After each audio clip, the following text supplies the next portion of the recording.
Alrighty,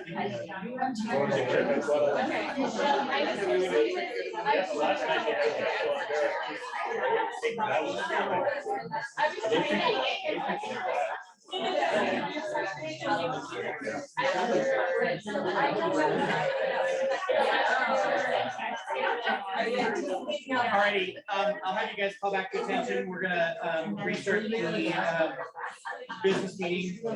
So it is 6:38, May 8th, excuse me, yeah, May 8th. And we will go ahead and start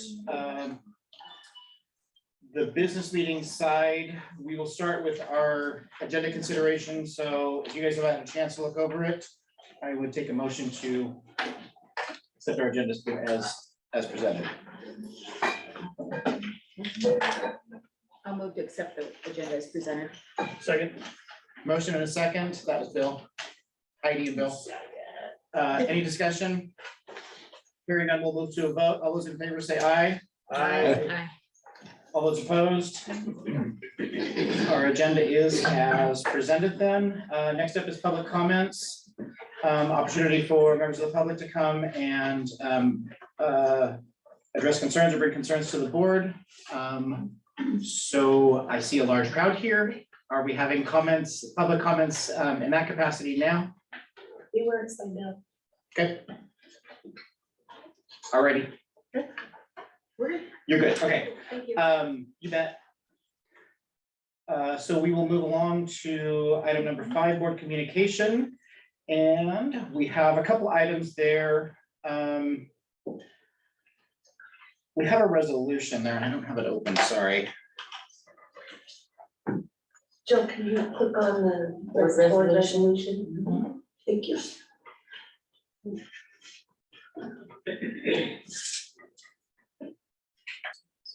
You wanna read mine? What's that? You wanna read mine? Sure. Alrighty, whereas North Marine School District 15, whereas district staff mold future citizens through guidance and education, and whereas staff encounter children and students of widely differing backgrounds, and whereas our country's future depends upon providing quality education to all children and students, and whereas staff spend countless hours preparing lessons, evaluating progress, counseling and coaching children and students, and performing community service. And whereas our district recognizes and supports all school staff in educating the children and students of our district. Be it further resolved that we urge administrators, teachers, parents, students, and others from our community to join us in recognizing the dedication and hard work of these individuals. By resolution, the Board of Directors, this 8th day of May 2023.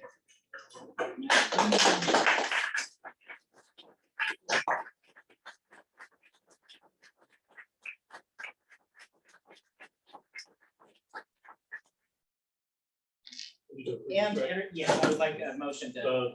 Make a motion to adopt or acknowledge the resolution May 8-12, 2023 as presented. Second.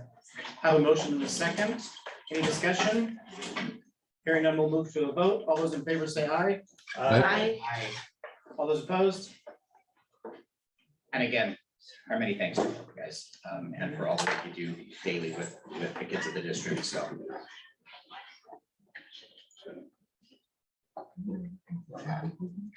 All righty, do we have Yadira? You're gonna be here at exactly 7 o'clock. Okay, so let's just reorder that. We'll move on and then come back to them.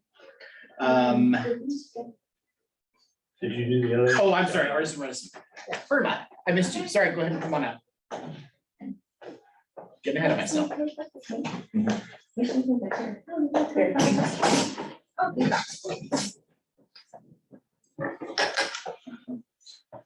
Hi, so I am so excited. Actually, we're very excited about things that have been happening in the district. Last month, we had an opportunity to bring in an artist in residence, which we haven't done for about 12 years in the North Marion School District. And so we wanted to have an opportunity to talk a little bit about what happened during that artist in residence visit. So the artist, his name is Joseph Bennett. He is an author and an illustrator. And so it was just great that he was able to come in and do this work. He actually came in last year around this time and came to visit our high school and building and met with Deanne and I and Sarah. And we just talked about possibilities that maybe we could do something in our district. He was visiting Woodburn School District at the time and doing an artist in residence there. And so it was just fortunate that they're right down the road. And so he was able to come and visit our school as well. And we kind of got things going then. So next slide, please. And so with our House Bill 3499 activity funds, we were able to establish an artist in residence team, which is Sarah, Shanti Pichi, and myself. And so one of the things that we really wanted to do was to provide that language learning opportunity for our emergent bilingual students and through the domains of reading, writing, listening, and speaking through this experience. And our goal, our ultimate goal was to be able to create a culminating art project that would be created by our elementary emergent bilingual students with the help of our high school students with a piece of art that would be displayed at the North Marion High School. We know that in our district that many of our students who start at the elementary level will go on through and graduate from our school, so that that piece of artwork will actually be there for them when they get to the high school. Is there anything else you want to add about that? I mean, I have lots to add. So I do want to add, any pictures you see in here probably were taken by our students, just throwing that out there. Sorry, I'm pretty proud of them. Anyway, so yeah, I do want to kind of, the schedule that we had, it was a condensed Tuesday, Wednesday, Thursday. And I slept really well, for sure, because it was a full Tuesday, Wednesday, Thursday. And I guess one of the things that I do want to just put out there is, one more time, I say this all the time, one of the things that I love about this district is the entire school district is on one street. And that's so rare, and it's just so beautifully unique. And so it was so easy for us to collaborate with, I hope I can say it, with the littles. And the high school kids, it just not a problem. Like, oh, you know what? He's over doing the assembly. Go over and watch the assembly and take pictures. Oh, they're over here today. Come over and help with us, and let's take pictures and do the artwork with all in collaboration. And one of the things that I appreciate about this project is that it is that K-12 concept, in that, again, like, I don't know, you don't call them littles, I call them littles anyway, but the littles are working with my high school kids, and they are genuinely seeing themselves in that future capacity. And that's so powerful. It's just, there's some things like that, like when we do the senior walkthrough of having, you know, our seniors walk through with all the medallions and all the things that they've earned, and to have the little ones look at them like, oh, that she looks like me. I could do that. I could be that person. Anyway, so that's one of those things that I really appreciated about this project, is K-12. In our design, in theory, it's actually K post, like high school, and like, what are those alumni doing now? So that's another one too, is that it doesn't just end at graduation. It continues on, and those kids are not kids anymore. They're full functioning adults that are working here and volunteering and contributing and giving back to what their foundation was. So I do have to put that in there because it's pretty cool. Anyway. All right, next please. Oh, thank you. And so as we were talking about these activities that were going on, we were limited by 3 days. So Joe only had 3 days because he was working on 2 books that he needed to finish within the next couple of months. And so we were able to have him come in and do work at the primary school, the intermediate school, and the high school. So he had a whole group assemblies that we did at the elementary buildings and art workshop sessions in all 3 buildings. We also purchased library books that he had authored or that he was an illustrator of for the libraries in the building, so that the teachers and students would have an opportunity to have access to those books. And also that they would have a better understanding of who he was once he arrived. And we also had a meet and greet for staff at each one of the buildings as well, where he could either sign books that they had in the classrooms, ask him lots of questions about his work and what he does. And so that was really great to be able to do that in the 3 buildings. Next.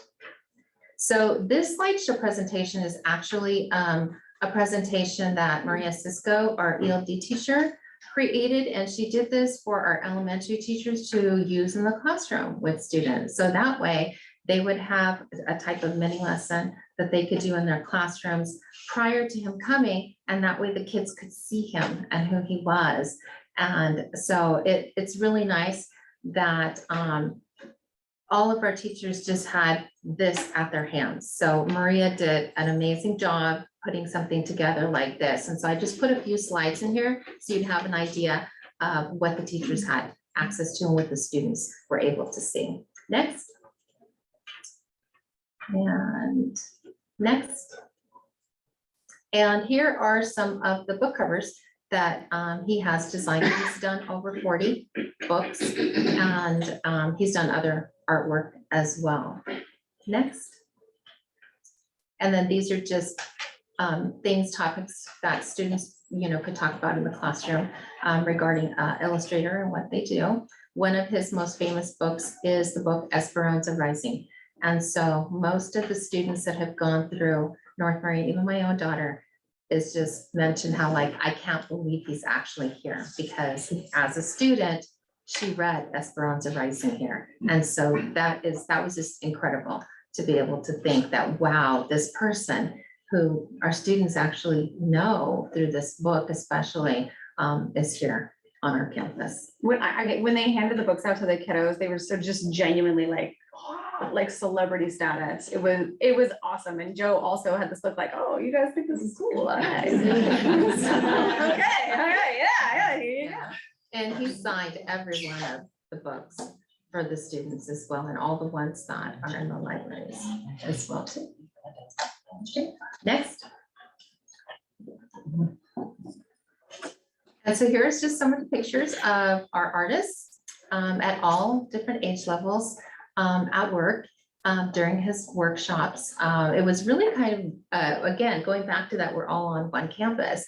So just the experience alone for our youngest students to be able to walk over to the high school and be able to do that work in a new space with, all of these grown-ups there and high schoolers to be there, assisting in this way. It was wonderful. It was a wonderful experience to see. Yeah, I would agree. Yeah. I would agree. Okay, next. And so for us, with our next steps is really just continuing our work with Joe. He is available to us by Google Meets or Zoom meetings to continue working with the art students in Sarah's class. And then our elementary emergent bilingual students will continue working with those high school students in the creation of the art piece. And so our completion date, or hopefully, yes, we're crossing our fingers that we'll be able to have this done by this June. So that. And now that prom and May Day is over, I might have a little bit more mental capacity to help out. So yeah. Okay. And then there's just some some resources there if you want to look through his webpage and just kind of see all the different things that he's done. He's really amazing, not just even an amazing author and illustrator, but to be able to have somebody come in who, was bilingual, bicultural, and just had such an experience that was very similar to what a lot of our students have had as a lived experience. Was really wonderful to see that, be able to see that role model. And because we're so rural, a lot of our students don't get those opportunities to go out and do these enrichment things that perhaps maybe other students who are in the city or just different socioeconomics. So it was really wonderful. He was so kind and so down to earth and just made everyone feel just really comfortable around him. And he had a message for me to give to North Marion, and that his time here was so wonderful. He felt so welcomed and everyone was so warm, and he had a wonderful experience. This was one of the things that was actually new to him. He had never had the opportunity to work with all of the, age groups like this at one time. It's normally he goes into a district and he's working at the elementary level, and he'll just go to an elementary school, and he'll do like a whole week and then just hit all the elementary schools. So this was a very different experience for him too, that he absolutely loved. So he couldn't say enough good things about us, and we were very proud to be able to have him here. Yeah. Do you have any questions for us? Thanks for the work. Great, yeah. Yeah, thank you very It's much. really interesting to hear. Thank you. It is. That's awesome. Thank you.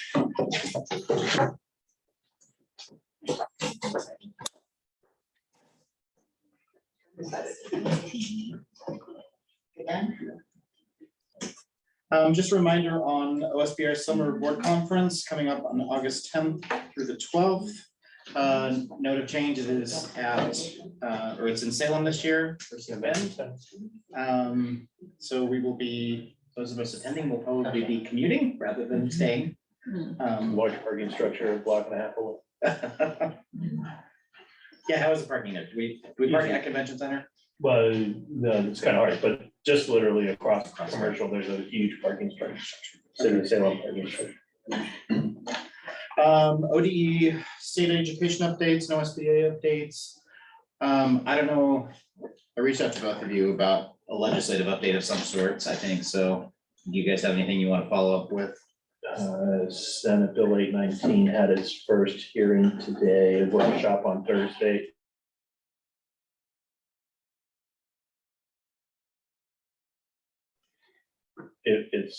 It's going to happen, and so those -13s were written with the Senate leaders, so they'll work through both houses, assuming the other house actually shows up to make a vote on it. And other things, I think the SEI bill is stalled, and they're just focusing on cash, everything about money now. It's all budget. SEI means statement of economic Yeah, yeah. interest, applies to board members. Yeah. Or secret compartmented information.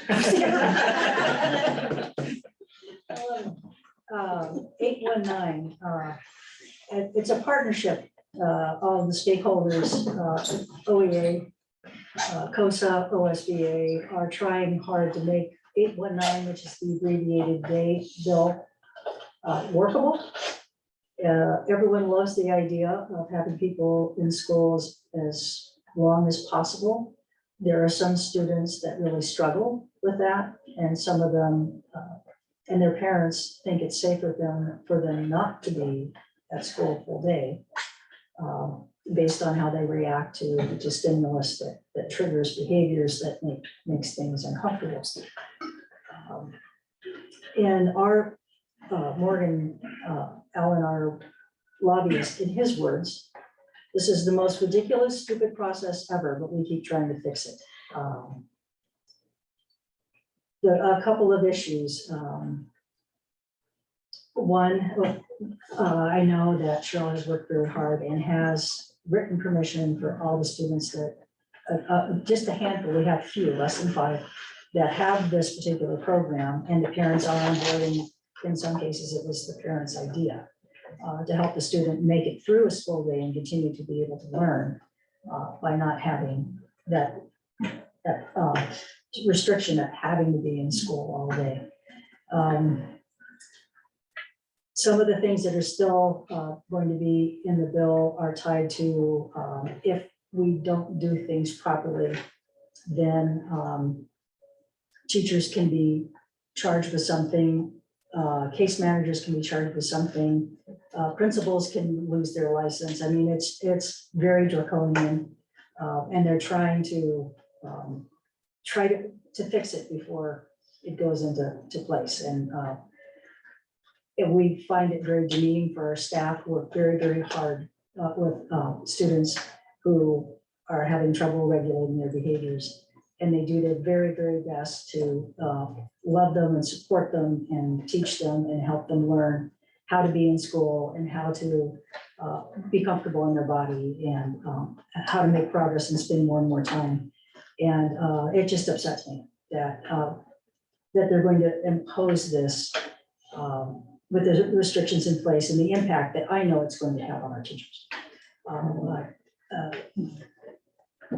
Yeah, anyway, so that is the one to watch. So if you ever have the opportunity to testify or to let legislators know, we all love kids, but we want the kids to be able to do what they need to do, not what adults in Salem think they need to do. They need to hear that message from you. There's an accountability bill, SB 1045, targets discrimination for protected classes. It used to say, if we do anything that violates any Division 22 for even 15 seconds, ODE can come in and take over your school district. And you were like, whoa, wait, whoa, what's this about? And we kept showing them that, that's not gonna work and you really can't take over all the school districts and you don't even have the staff for that. What are you guys thinking? That kind of thing. So what we're able to do is to narrow down to what are the most important things that you want to target and make sure that are happening. And they said, we want to target any discrimination for any protected class. And we said, okay, we can deal with that. That's doable. But if you put in every Division 22 standard, which are 16 volumes about this tall, then it's going to be impossible for us to show up every day without violating Division 22. So they agreed and they've backed off on it. For that particular thing, anytime you violate that rule, the superintendent gets a violation and can lose their license. I mean, it's like I said, this whole thing is very draconian. So yeah, this is the toughest legislative session in the last maybe 20 years for things that people want to do to school staff and to educators. And that's not in anybody's best interest. So please be involved, be active, stand up for teachers' rights, stand up for students' rights, and stand up for school districts and school board members too. So that's enough for that. I think, yeah, it's been brutal. Any questions? We have a field trip, an overnight field trip to acknowledge the high school district golf tournament is going to be held, or was held, May 5th to 6th at McKenzie Bridge. Next up is UNM leadership team. They have a report out, so we'll have Janda and Matthew. Is that right? Yes. Sorry. Bye-bye.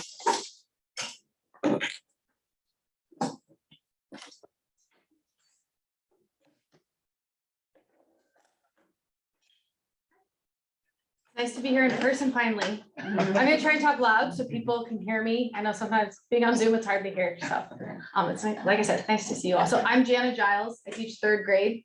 I'm the union president. You've seen my face before. So I'm very happy to be here. And I'm Matt Dembski.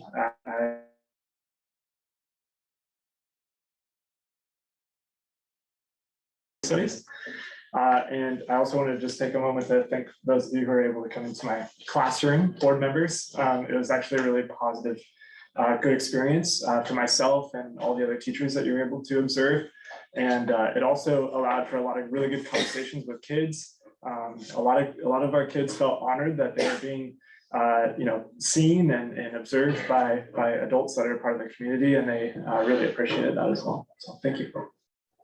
And along with the thank yous, May 1st was Administrator Principals Day. I think is what they call that, called Administrator Day, because it's all of our administrators. So UNME wants to thank you. I see both of mine are here, so thank you guys very much.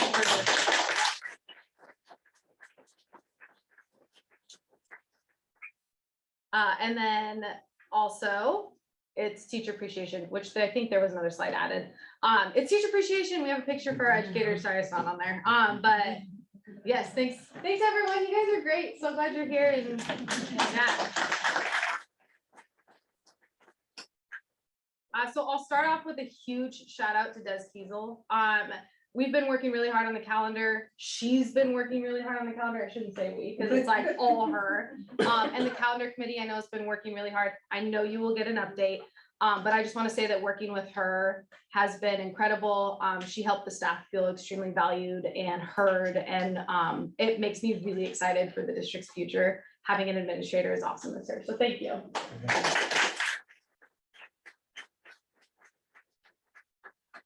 We also wanted to say just a huge appreciation for our middle school administrators. Specifically just this year with, we know there's a little bit of turnover and turmoil with losing our principal to retirement. We love her. We try to get her to stay another year, but we just feel so valued, supported, motivated, protected, you name it, you put a word to describe them, and they're just amazing. So we wanted to take time to honor them. So the next slide, we did have a safety incident in March, which there will be further discussion with the school board in the future. We're collecting information. We will share it out with you guys at some point, or you at some point. But for tonight, we're going to go ahead and not move forward with that discussion. We will say that there is a little bit of discussing we'd like to have, which I don't think this slide is going to be presented. No. So we have, yeah, go ahead. Yeah, so one of the things that we wanted to step forward and do, it's difficult when you have lots of different stakeholders for the first person to sort of step out and say, and be vulnerable and start a discussion, especially around safety. Especially with the culture climate that we have right now in the news and so forth. And so as a union, we wanted to step out and start that dialogue, start that conversation. And we realized that, and if you will, for a moment, middle school teacher, if you'll imagine that if we were in a lot of different icebergs and safety was one iceberg, that above the water, you'd see the sort of safety climate, how people are feeling, do they feel safe, safety protocols, those sorts of things, all the things that you can see. Whereas, the safety culture is everyone involved, school board members, all the way to our district office, our principals, our teachers, even our students, our parents, we're all part of the safety culture. And so what we would ask and what we would love to do is step out into the open, be vulnerable, and just ask that we have further dialogue, further discussion around safety to make sure that we don't necessarily change everything that we're doing, but make some small shifts here and there. So that way our community, our staff, our students, everyone feels safe and together and as one. We also want to just point out that when we're discussing safety, we're not looking at individuals that need improvement. We're looking at the system as a whole. And like you said, we're not looking for changes. We're looking for shifts and improvement in that way.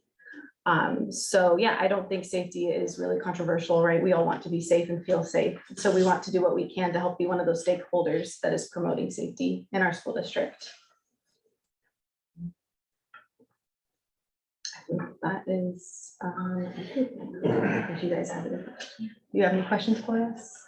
I would like to say just one more thing, that we are really looking forward to continuing our work with the school board this year, being able to be on your agenda for our collective bargaining agreement. I'm really glad we got that language in, because I feel like we're finally able to start connecting and opening up a dialogue that hasn't been there in the past. And when we all work together and when we're all unified, our students are way more successful. So thank you for having us. We really appreciate being here. Awesome. Thanks you guys for doing that.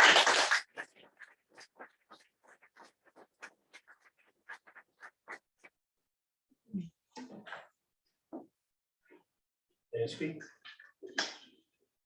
Yeah, do we have to do Can I that? just do an impromptu? We have some great admin at the high school too. I just want to throw that. I feel like that was all the list, so I'm just gonna throw that. I lost my upper arm strength. There's one more chair here, if somebody wants to take it. Heidi, you've been working out?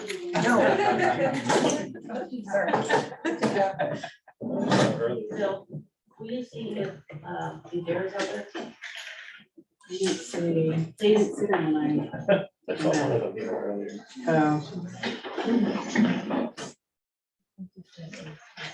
Can I recommend it for the board, if that's possible or not? Not a good idea. About a year and a half ago on Fresh Air, they did a Mark Coleman, it's called Trigger Points. About halfway through the book, they start talking about Salem Kaiser and their plan, their system for safety. And so it might be something that maybe you guys might want to look at as kind of like a draft to look at, you know, what are they doing? What is everybody doing? This one seemed to stand out and was featured. So Mark Perlman, I haven't found the book, I only found it on Audible, called Trigger Points. Okay, thanks. All right, Yadira and Kimberly, if you guys want to come up.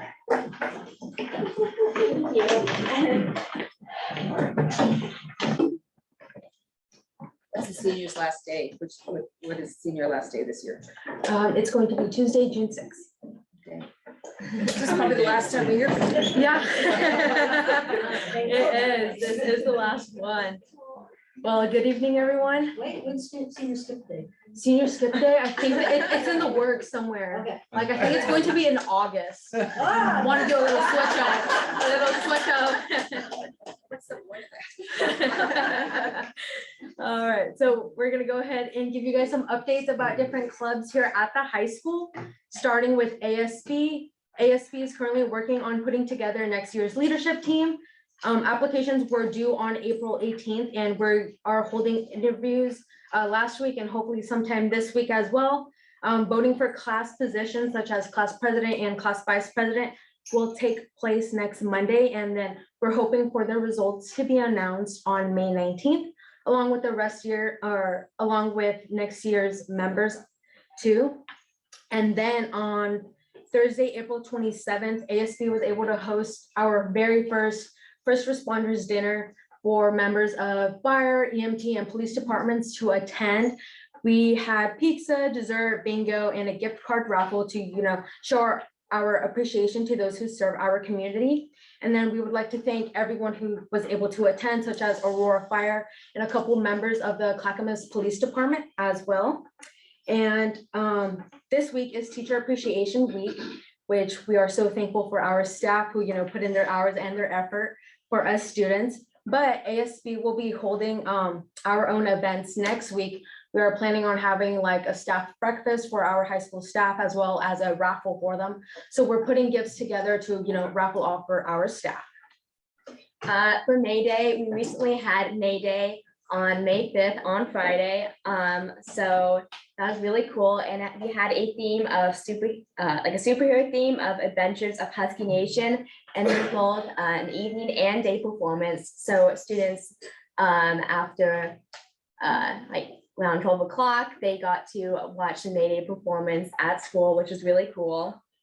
And there was a choir and many amazing acts that helped to bring the community together. And we'd like to thank everyone who came to support, participated, donated, or helped out for May Day. And then as for Key Club was able to brighten up the windows at the high school by doing a springtime like window painting. So we were able to draw some flowers like a husky around the windows at the high school. And then this month, several of our senior Key Club members will be helping serve breakfast at the Woodburn Mayor's Prayers Breakfast, which is this Thursday. And then additionally, Key Club will be helping with a cleanup later this spring at the Aurora Cemetery from 9 a.m. to noon. For FBLA, North Bend FBLA has 3 students headed to nationals in Atlanta, Georgia over the summer, which is very exciting. This includes Grace Davenport, Jalen Shawenka, and Jack Kiesel, who will all be competing amongst other students from all across the country. And this is a great opportunity for these students at our school and our whole community and district. And they have a GoFundMe if you're interested in donating towards their trip. And then that GoFundMe link can be found on North Marion FBLA's Instagram, which I believe is NMFBLA.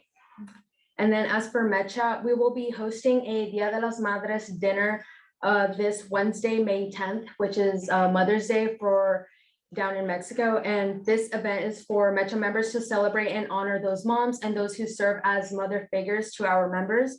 And we are hoping to have dessert and hopefully Ballet Folklorico perform for that event. For FFA, they have their plant sale in full swing right now over at the greenhouse at the high school. And it'll be open again this Friday and Saturday while supplies last. And they're also gearing up for the annual awards banquet on May 20th at 6 p.m. in the Commons, and all are welcome to go and enjoy that. As well, they will be focusing on getting ready for the Marion County Fair in July. And then as for drama, they will be presenting a free comedy improv show on Wednesday, May 24th at 7 p.m. in Gym 2. They've been working hard in learning, all the fun skills for improv. So they're hoping to have that event for community members, students, and staff to attend. For the Awesome Club, they are working on mental health awareness showcase in May to focus on prevention and support for mental health. And then as for the National Art Honor Society, they currently still have their displays of art at the White Rabbit Bakery. So if you guys haven't stopped by over there, I definitely recommend you guys do. That way you can see all of the artwork that our students created. And they are also working with Joe Cepeda with the intermediate students over at the primary school to work on a mural, I believe. And for prom, it was held during April on the 22nd, which was a Saturday at Oakview Acres in Canby. Everyone had a wonderful night, and the junior class prom committee would like to thank everyone who attended and volunteered that night as well.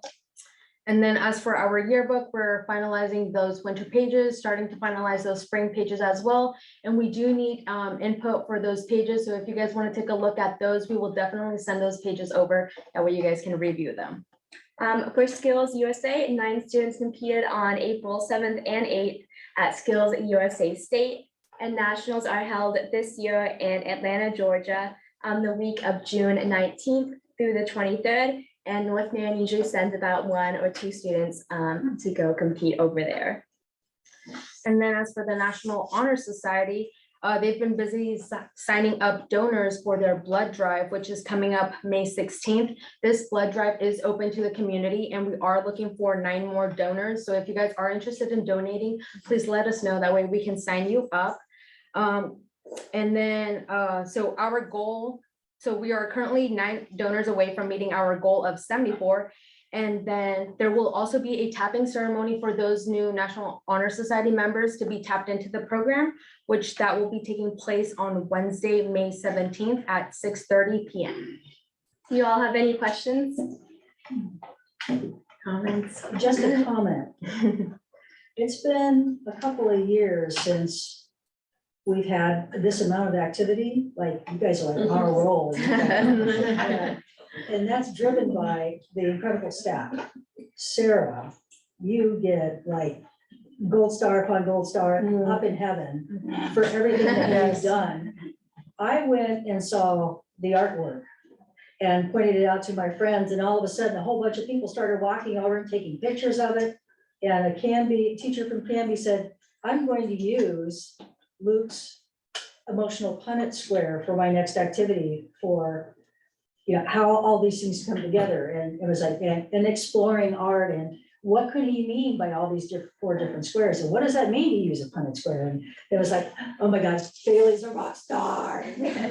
So Thank you. it says a lot, it says a lot about the students to be able to produce that, take that emotional experience and that artistic representation and then create it. That says a lot about your ability to grow in ways that you haven't expressed. And that's exactly what the district's trying to do, to create opportunities like this. And it takes all of us to be supportive of you, us to encourage you, and your parents to stand behind you as you're doing the work. So staff, can't thank you enough, and Sarah especially.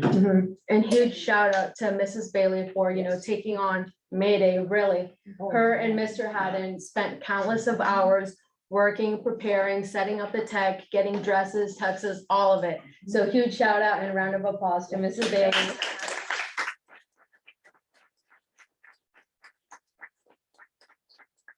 All right, well, thank you guys for having us. If you'll indulge me for just a second, I'm gonna deviate. Last week and the week before was administrative assistance day, so I've learned some things and.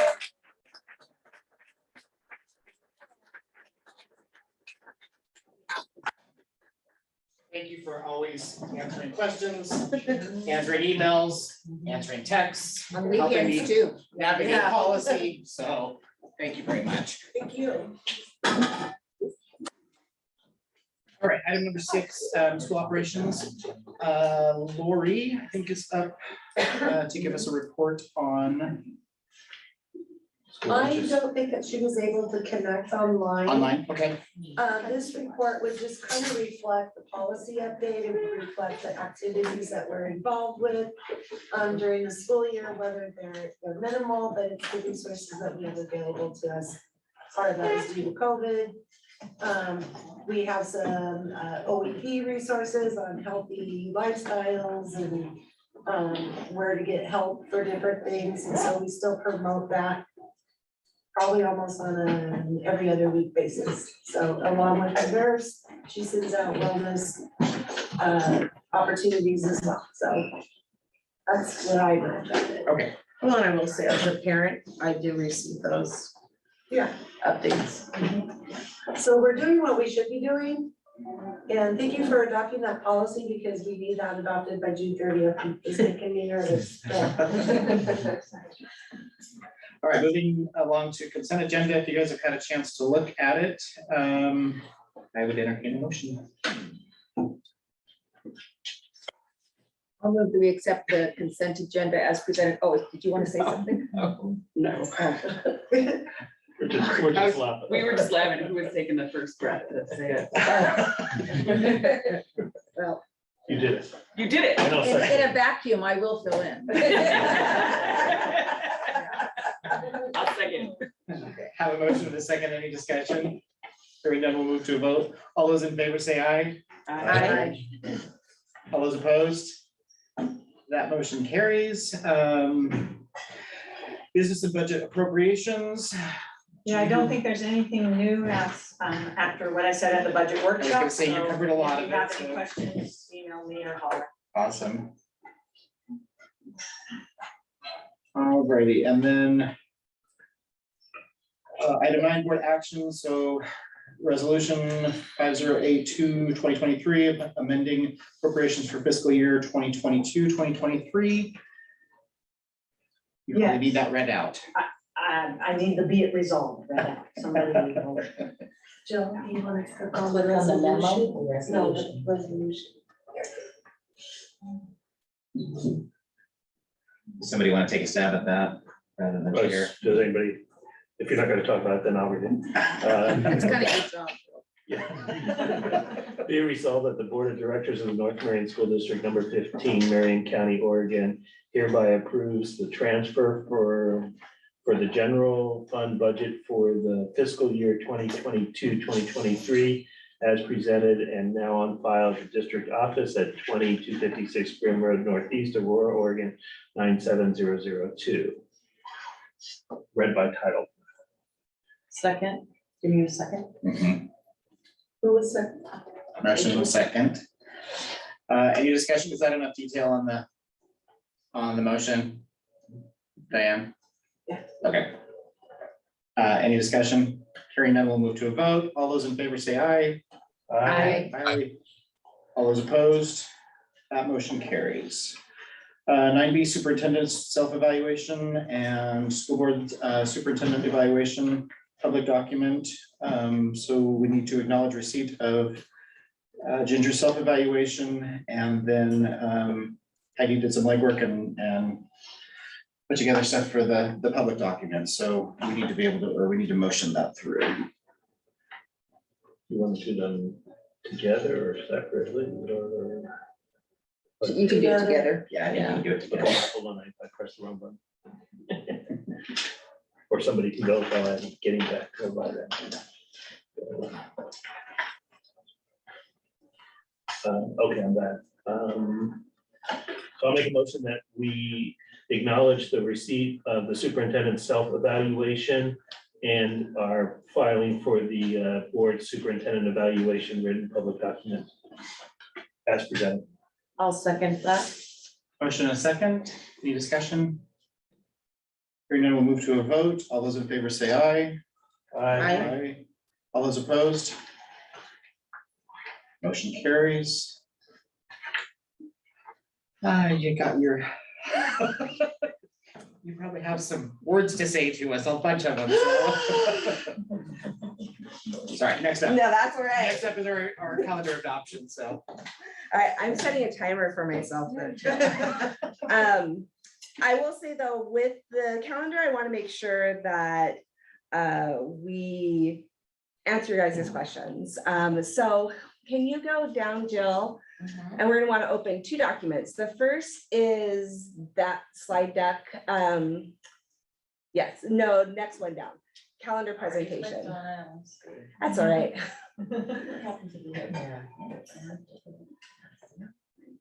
So one thing I did do, just so that you didn't have to let me read slides to you, is I gave you a lot of data on that slide that you can review on your own. And then what I want to do for this is just kind of present a little bit of information about the calendar as a whole, and answer some questions that came up obviously this weekend. So, and I want to say, I said this to Crystal too, like, those are good questions. We should be asking those questions about our calendar. And so I'm really happy to be here to be able to talk about it. So the first thing I want to talk about is kind of how the calendar process started and what the puzzle was that we were trying to put together. So can you go to the next slide? We had a couple of different things that we were really trying to address when we built the calendar this year. The first is that we had heard from both our community, the board, from teachers, that we needed to address late start and really take a look to see whether or not late start was serving us well. We also know whenever we build a calendar, we need to look at Division 22 hours, which is those minimum amount of instructional hours that we have to have within the calendar. We wanted to address professional development and make sure we are addressing the needs to help teachers professionally grow, especially when we are asking more and more of them and making sure they have the strategies and the tools they need, from everything from safety to instructional strategies, and then all the new curriculum that we're looking at. And finally, we want to make sure that we're maximizing student contact days up to 173, which is what's in the contract. Then as a calendar committee, we had an additional goal, which was how can we be innovative with our calendar and really rethink things like professional development and how we're using time consistently in our day-to-day schedule.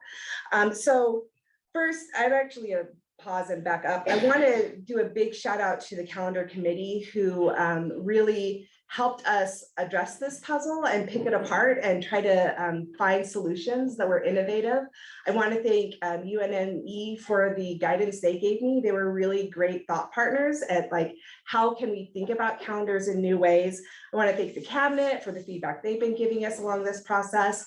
We really were thinking about how to think about the calendar differently. We hit roadblocks, as we have seen multiple times in this. And I want to acknowledge that it just shows how complicated the calendar can be, but also in some ways how not complicated it is, which is why sometimes we get stuck with the same calendar over and over and over again. So the next thing I want to talk about really quickly on the next slide is when we talk about time when we talk about the calendar in two different ways. And I just want to make a distinction between these two different ways so that when I'm jumping between the two of them, you know what I'm talking about. So the first is instructional days. And that is any student contact day where we provide lunch. That's how the state defines an instructional day. And in our contract language, it says of which students may be in attendance up to 173. So that's kind of an aim that we're shooting for. Though we know we can go below 173 because the contract has that up to. So we can kind of have some flexibility, but we're trying to hit closer to 173 than further away from it, obviously. The next one is instructional hours or minutes. And this is something that's required by Division 22. And that is time that is calculated that is based directly on instruction being given to students. So what happens is every year the schools provide me their calendars and I figure out how many instructional minutes happen during the day. I take away passing time, I take away lunch time. For 4th, 5th, intermediates, the 4th and 5th graders, middle school and high school, I take anything recess wise out of the calculation. For the primary school up through 3rd grade, we can count some recess, but we take those things that aren't direct instruction. So that's our most purest form of like teaching is happening.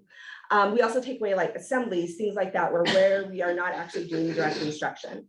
And then the state gives us minimum requirements. For the high school, we need to have 990 instructional hours a year. And for the middle school, intermediate school, and primary school, we need 900 instructional hours. So one thing to just be aware of is instructional days don't always have the same number of instructional hours. So sometimes we can actually have fewer instructional days, but more instructional hours because those days are full days versus half days or full days versus partial days. So just to kind of be aware of that when we talk about calculations, that's why sometimes the net numbers will be like, well, how can those things add up? And that's why that we're calculating days and we're calculating hours kind of separately from each other. So I'm gonna pause there for a second. Any questions about those concepts? No, I'll hold mine till the end. Perfect. So let's jump into the calendar. So the first calendar that you guys got on Friday is our committee's recommendation. And I want to talk a little bit about what it is comprised of and how we clicked off some of the boxes from those first things that I talked about in the first slide, those things that we were looking to accomplish. The first thing is that calendar I presented to you eliminated our late start Wednesdays. Which we saw in our parent feedback and our teacher feedback was a supported thing that we were really looking to think about professional development in a different way. The next thing that this calendar does is it does meet all of our Division 22 requirements. We meet our not only our minimum instructional hour requirement, but we actually go over those instructional hours. So if we have anything like an emergency closure, we're good. We won't necessarily have to make up that time unless we want to. We also were able to really address professional development needs. And if you remember, we brought forth a calendar that we then pulled back and said, we're going to wait because we weren't addressing professional development needs in the same way in that first calendar that I presented last month.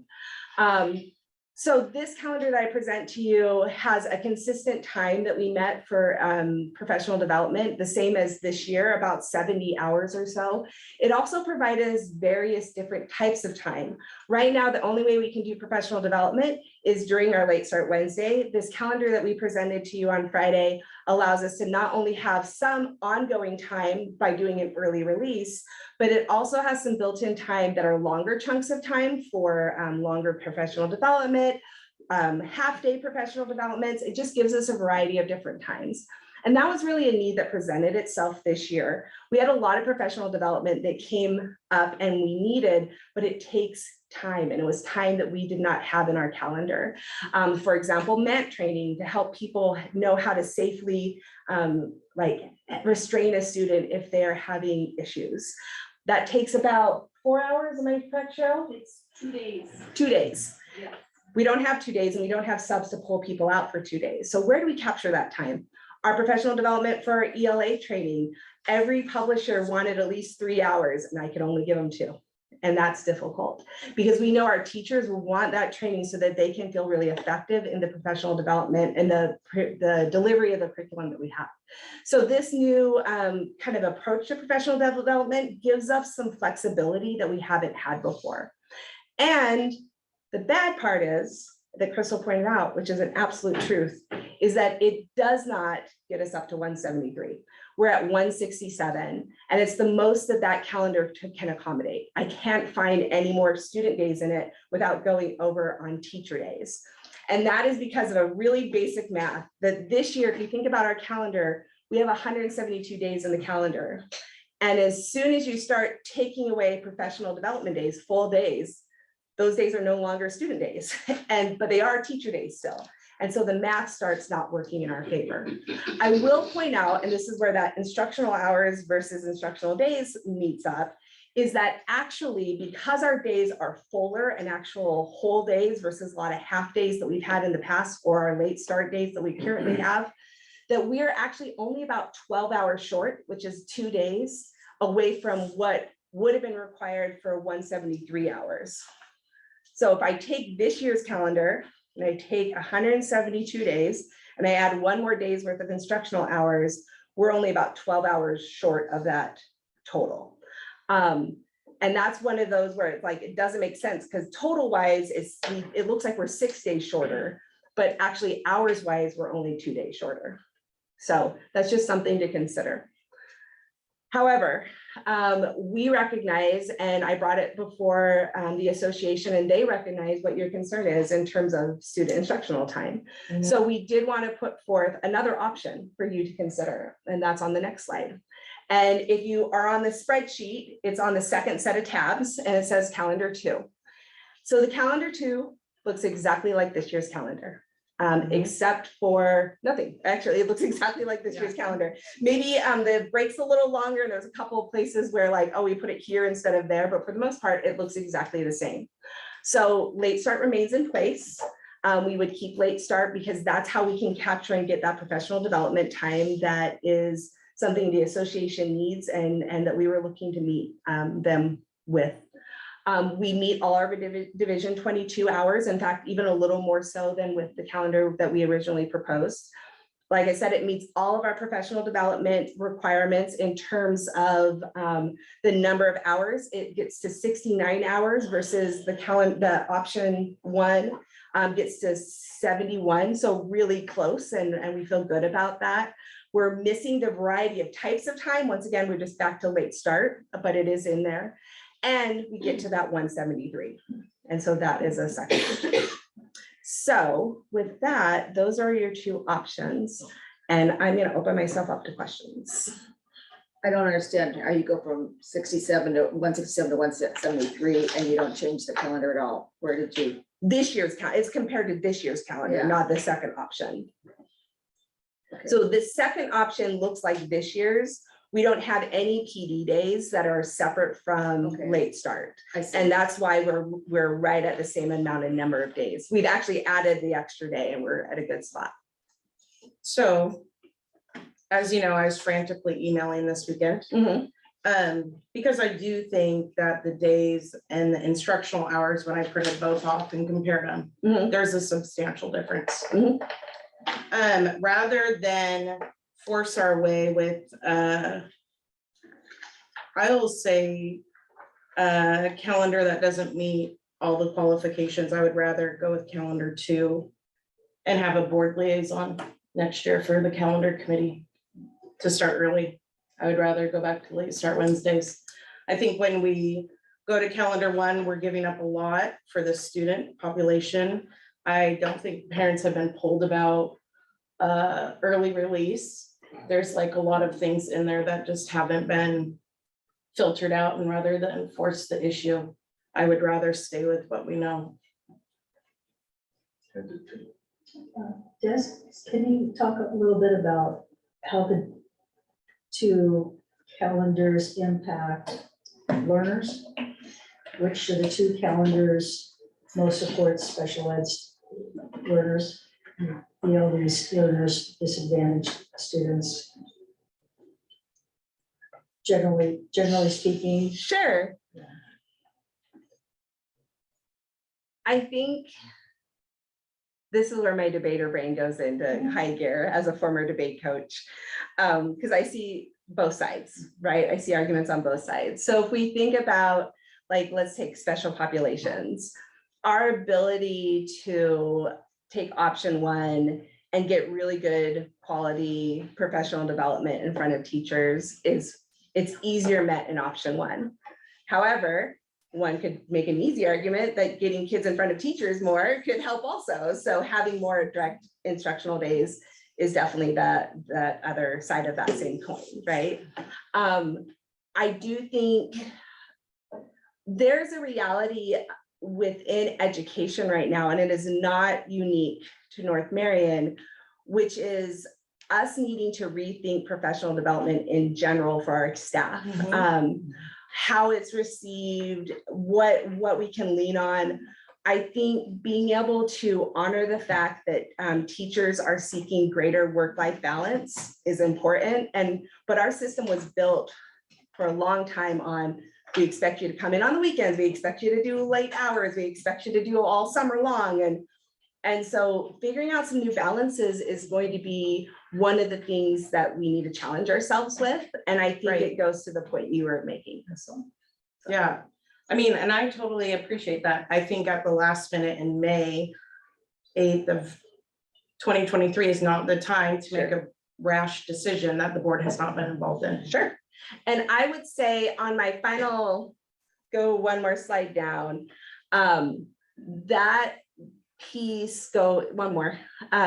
What you're saying is then, you know, I've mentioned to Linda a couple of times, like there are these moments in this job, because I'm new to it, where I'm like, learning moment, learning. Like if I had known, I would have started this in February. If I had known, I think I would have been doing focal groups in a much different way to really gather where are those touch points.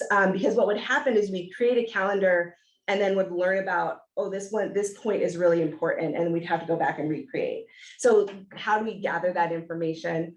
I will not argue with you about whether or not we had the opportunity to get feedback about that late start versus early release. We can anticipate that we think it would be better for families just because kids will be home already, older kids.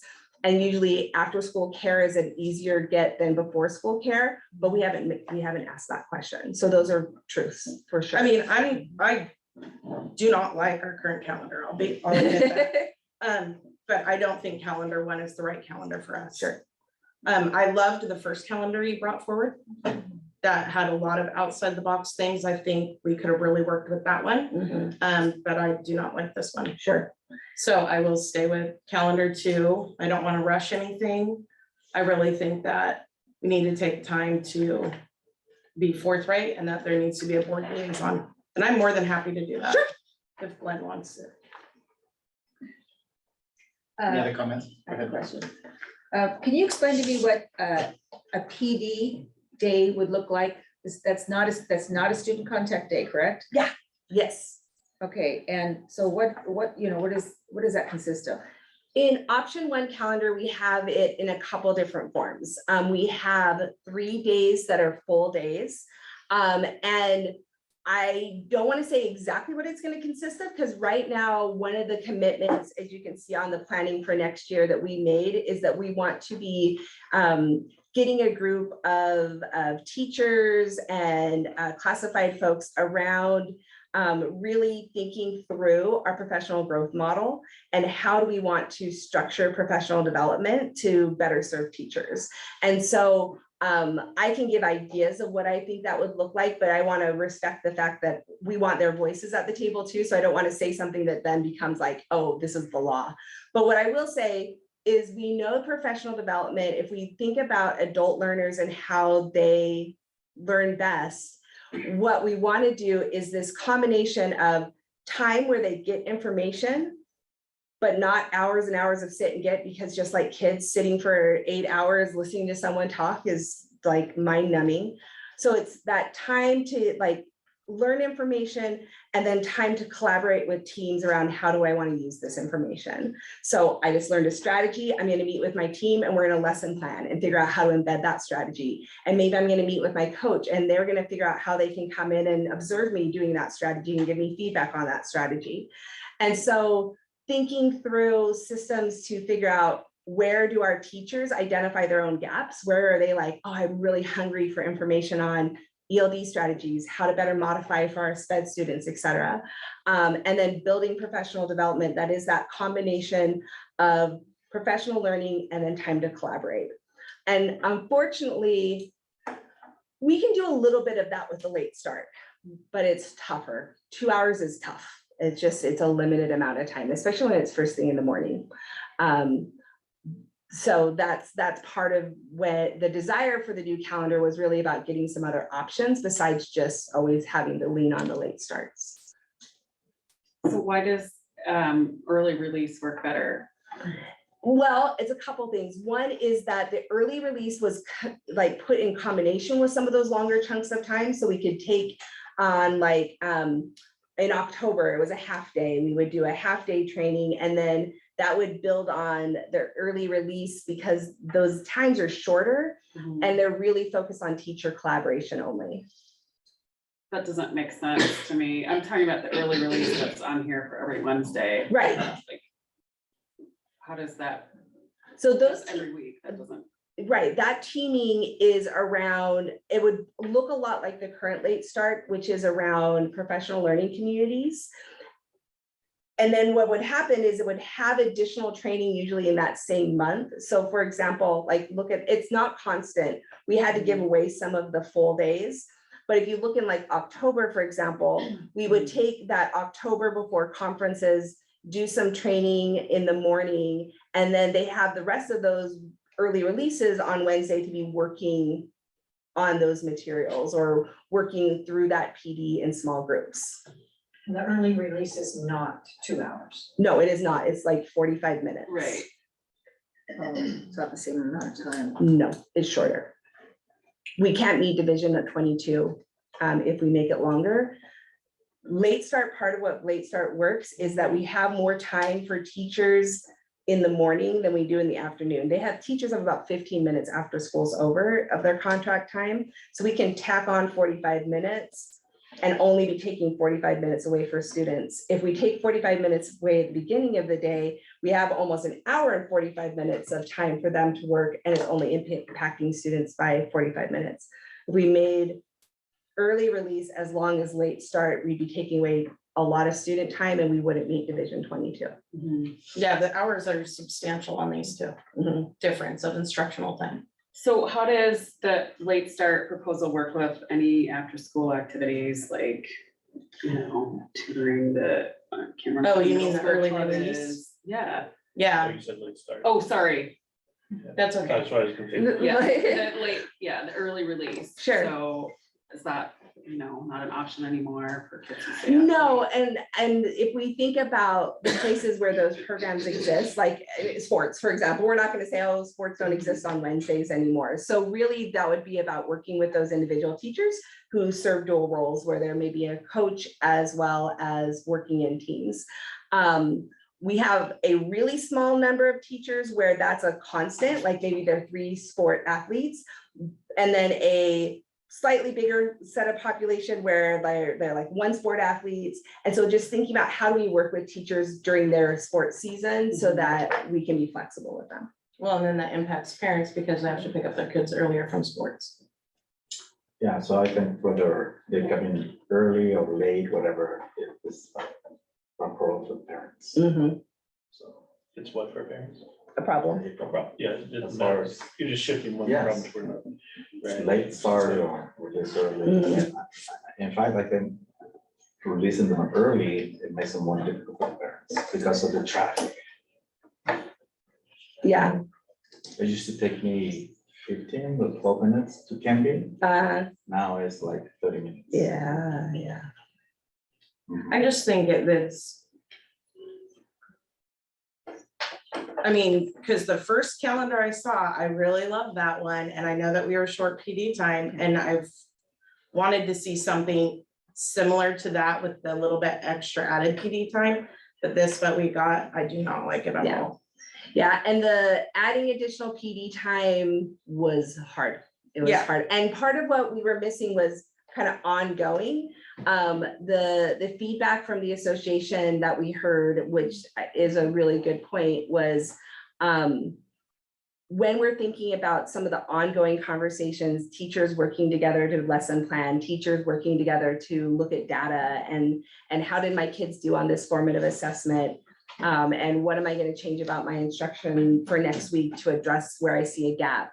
That kind of meeting, if it's only happening once a month, it's not valuable. Like that's higher level stuff.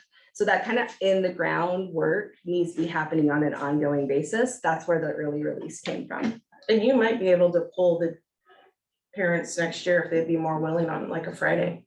We talked about Fridays, actually. No, I mean, honestly, I just don't feel comfortable like approving a calendar like this, calendar number one. I definitely, What did you have? on the other one.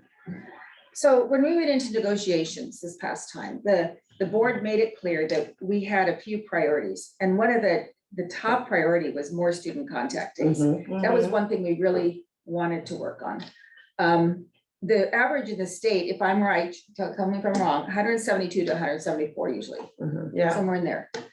We've always been a little lower. So other districts make it work, you know, the amount of days. This calendar has 5 professional development days. How many of those have we had in the past? 0. Like this year, we So- have one that is built into the contract, a curriculum day, that we Yeah, have at the beginning of the year. well, the contract, I think, and Jenna can tell me wrong on this or not. Okay, I have the 2 contract. curriculum days. Mhm. And then, does it state how many professional development days in the contract? It's, sorry. Go ahead, Jenna. So there's one curriculum day, which is teacher directed. Okay. And there's one professional development / what is the other, Sarah, you're in here. Yep, sorry, what's the other, yes, Sorry. but it's professional development is the label for that. So it's 2 non-student contact times, 1 for curriculum, 1 for professional development. Okay, And we take the second one she mentioned in August as part of our in-service week. okay, yeah, right. So, and I honor the work you did, that it's huge, and I know what this takes to get everybody, you know, you were down in the weeds. Doing everything, and I really appreciate that, and I think it's great how the union and everybody's been working together, but on the other hand, going from 2 days to, you know, 5 professional development, that's no student contact days, I just, you know, and I know we have new curriculum coming, and we've got thrown a lot of new curriculum at the teachers, and there's a lot that's expected, but I just hate to see, you know, the 167, but you're saying, and I'll take your word for this, because I don't understand the math, but you're saying Here's the it's, total the hours. new one is now 173 days, 173 days? The second Yeah, one is the 173 second one. days, yes. Okay, and how many, because I don't see a picture of that, I don't know if the calendar I have up here is that one, but does it have all the Thanksgiving days and stuff, is that, No, okay? If you scroll all the way down. So you've gotten rid of some of the professional development on that one? all of them. Yeah.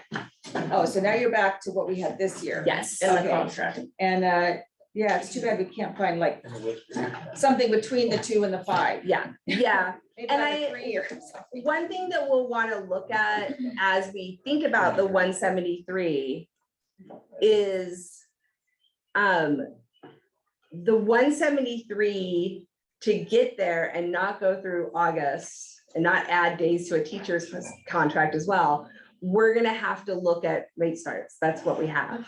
That 173 number. So I'll give an example. Woodburn did this exact same process. They got rid of late start Wednesdays and did a monthly PD day. They don't have student contact days in their contract. They have it more as a board goal. But they were able to show like, hey, we added so many additional instructional hours that were actually more than we were before. And our first calendar that Crystal was talking about, that we presented last month, that's what we were at. We were way over on instructional hours than we've ever been before, even though they were technically, we were below 173. But because all those days were full days of kids contact, we were good. But we were way short on PD. We were almost 25 hours short compared to late starts.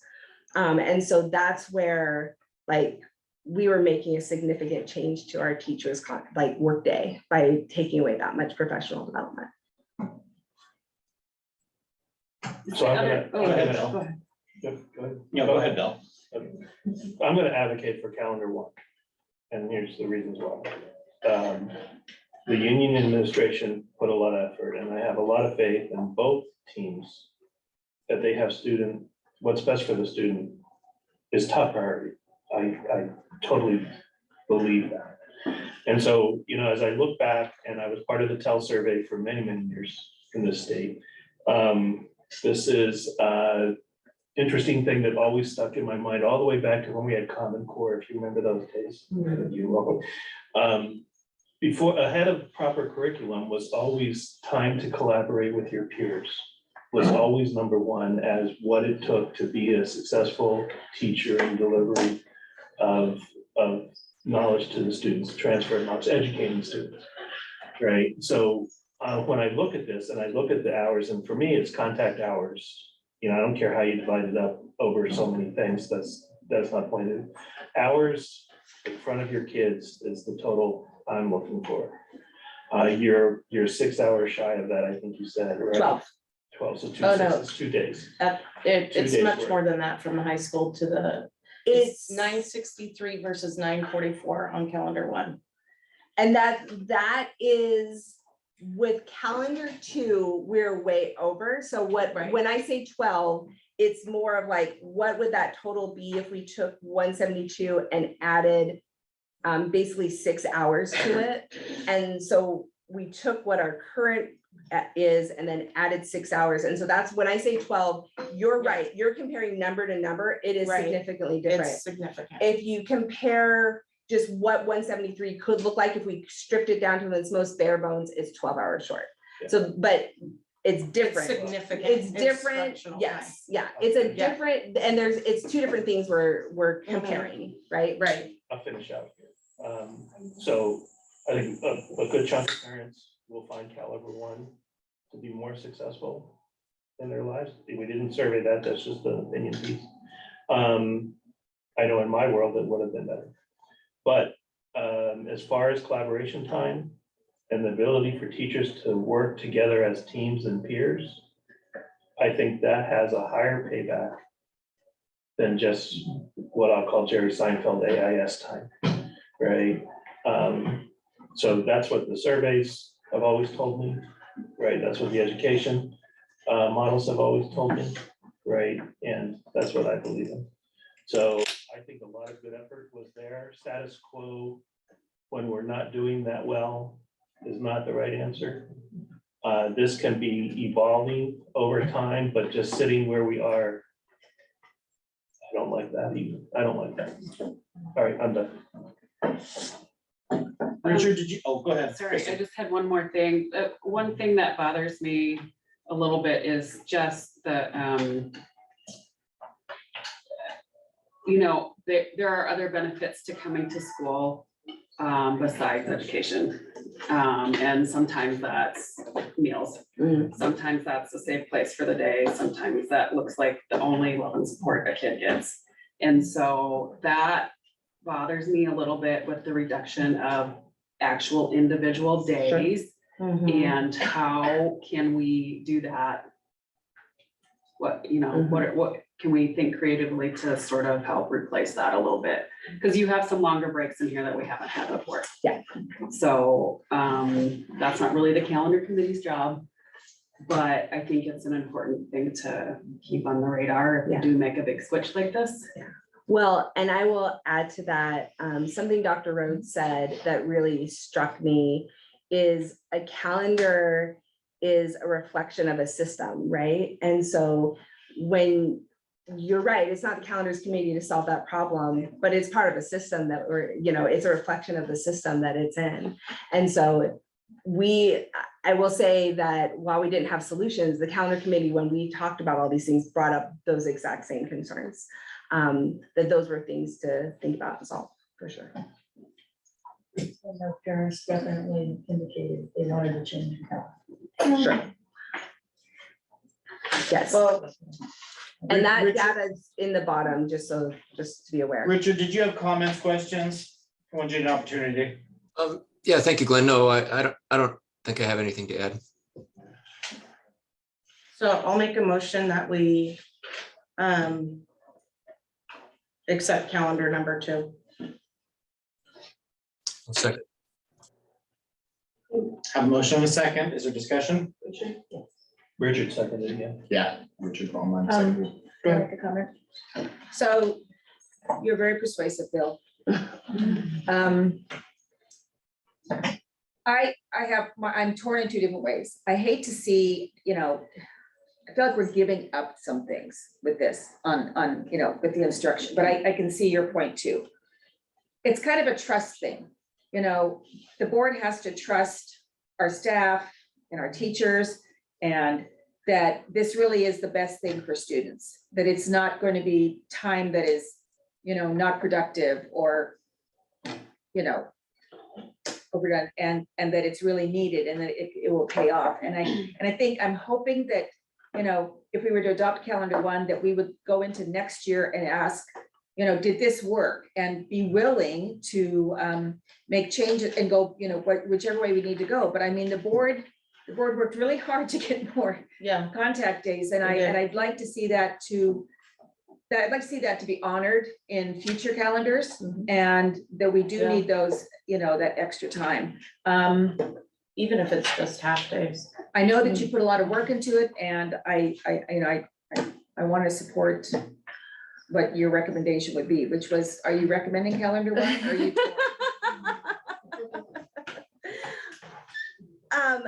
That is that is the recommendation we have.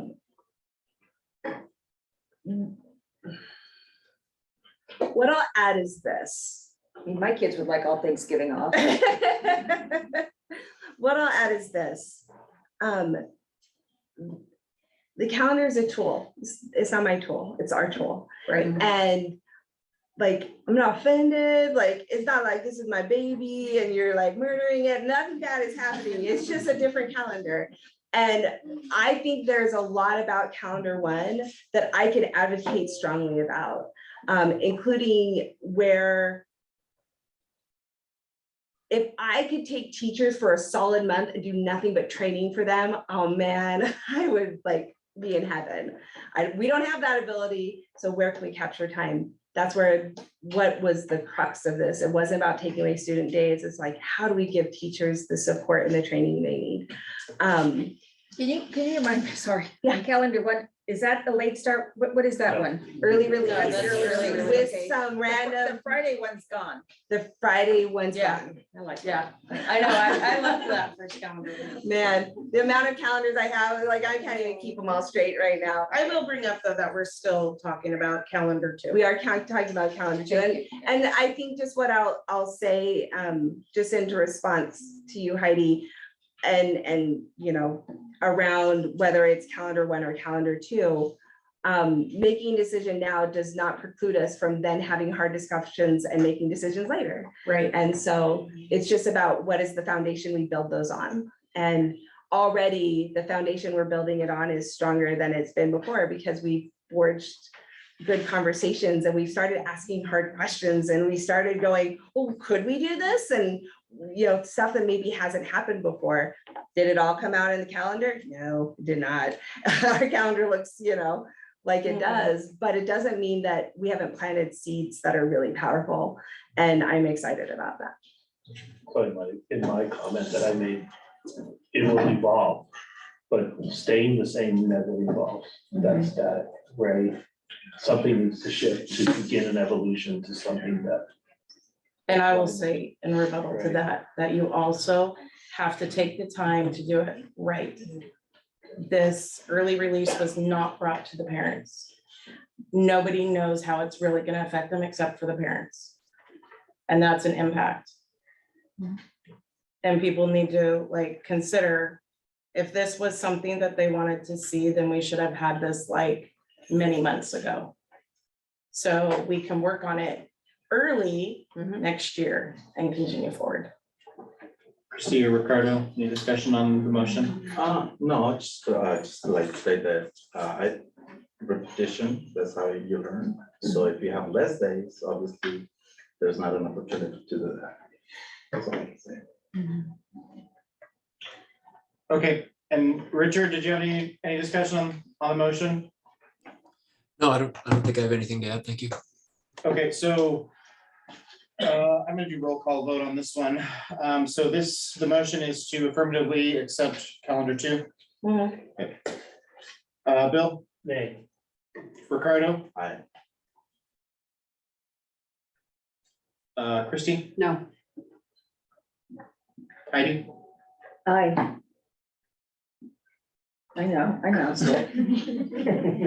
was completing a weekend. Richard? Aye. Looks like the ayes have it. Go into the chart. All right, I'll be working to put out some communication to both the community and the staff about what that means, and we'll begin to move forward. Okay, and you're up next with staff adoption. I failed miserably of making a 7-minute speech for 38 minutes. A lot of discussion. You're forgiven, you're You should forgiven. stop every time somebody else starts talking. You really Yeah. don't. It would be like in wrestling, you're on the edge, it's not my time. Okay. Okay, we have a point of order. There was not the question was not understood as it was called. I think I misvoted. What did you hear me vote? I heard you vote aye. For calendar. For calendar You two. voted aye. Oh, no, I wanted to vote no. Okay, so I'm I gonna, wanted to vote with you, Bill. I was voting with Okay, you. I was nay. I wasn't nay. okay, so I'm gonna recall the question. Wait a minute. What do you need to recall the question from us? I had 2 no votes, and that was Christie and Joe. Yeah. There should have been 3 no. And you votes. have, Glenn did not vote. I did not vote. Yes, sir. No, I didn't abstain. I just, at that point, the ayes had it. So let's recall the vote then. So. Just do it again, yeah. Yeah, the motion is an affirmative on calendar 2. Right. Correct. If you vote Which is aye, you're established. voting affirmatively to accept calendar 2 as the calendar. So I'm Bill, really sorry about that. Nay. Ricardo, Aye. Christie, No. Heidi, No. Crystal, I, Richard. Aye. I will vote no. So that motion does not Okay, carry. so that flips. Not- So that, so the. So that's the- we have 4 no to, votes. Yes. So the motion doesn't carry. Does not Right. carry. so then we would need So the another. obvious thing, the obvious thing now is there's only one other option. So I'll make a motion that we adopt calendar 1 as presented. I'll second. So we have a motion and a second. Any discussion? Hearing none, we'll move to a vote. Bill, Aye. Ricardo, Nay. Christie, Aye. Heidi, Aye. Crystal, no.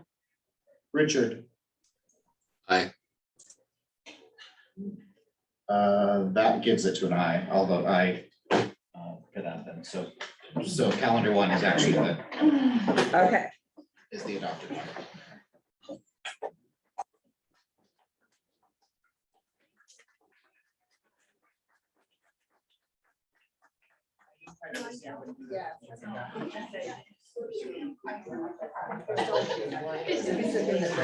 So Desiree, you guys should check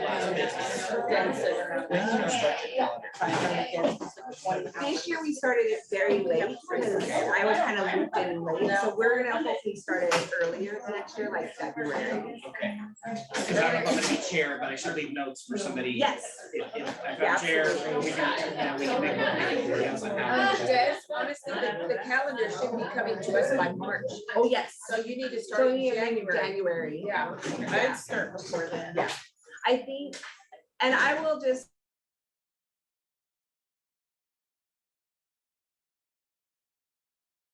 When you came over and like said, I don't like to send weekend emails. Thinking through this stuff is important, and getting the right like systems in place is important, and asking the right questions throughout this process is important, including like.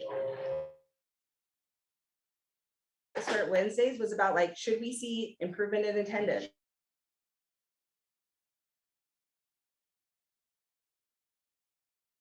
And then we need to reflect on it, at the end, right? That's those pieces that we should be able to create touch points anytime we make a decision like this, to decide whether or not it was the right decision. I think the kids lost, but that's my opinion. So we'll work to figure out how to make sure it's a win, right? What else can we add to make sure it's a win? Okay, do you want to go down a little bit? Yeah, Matt, just click on the math textbook. Hopefully this one will be shorter and yes, that's the one. And just like before, I worked hard to do 2 presentations for you, one that is long and has lots of information. If you can click on the board presentation, down, down, down, down, down, down, there we go.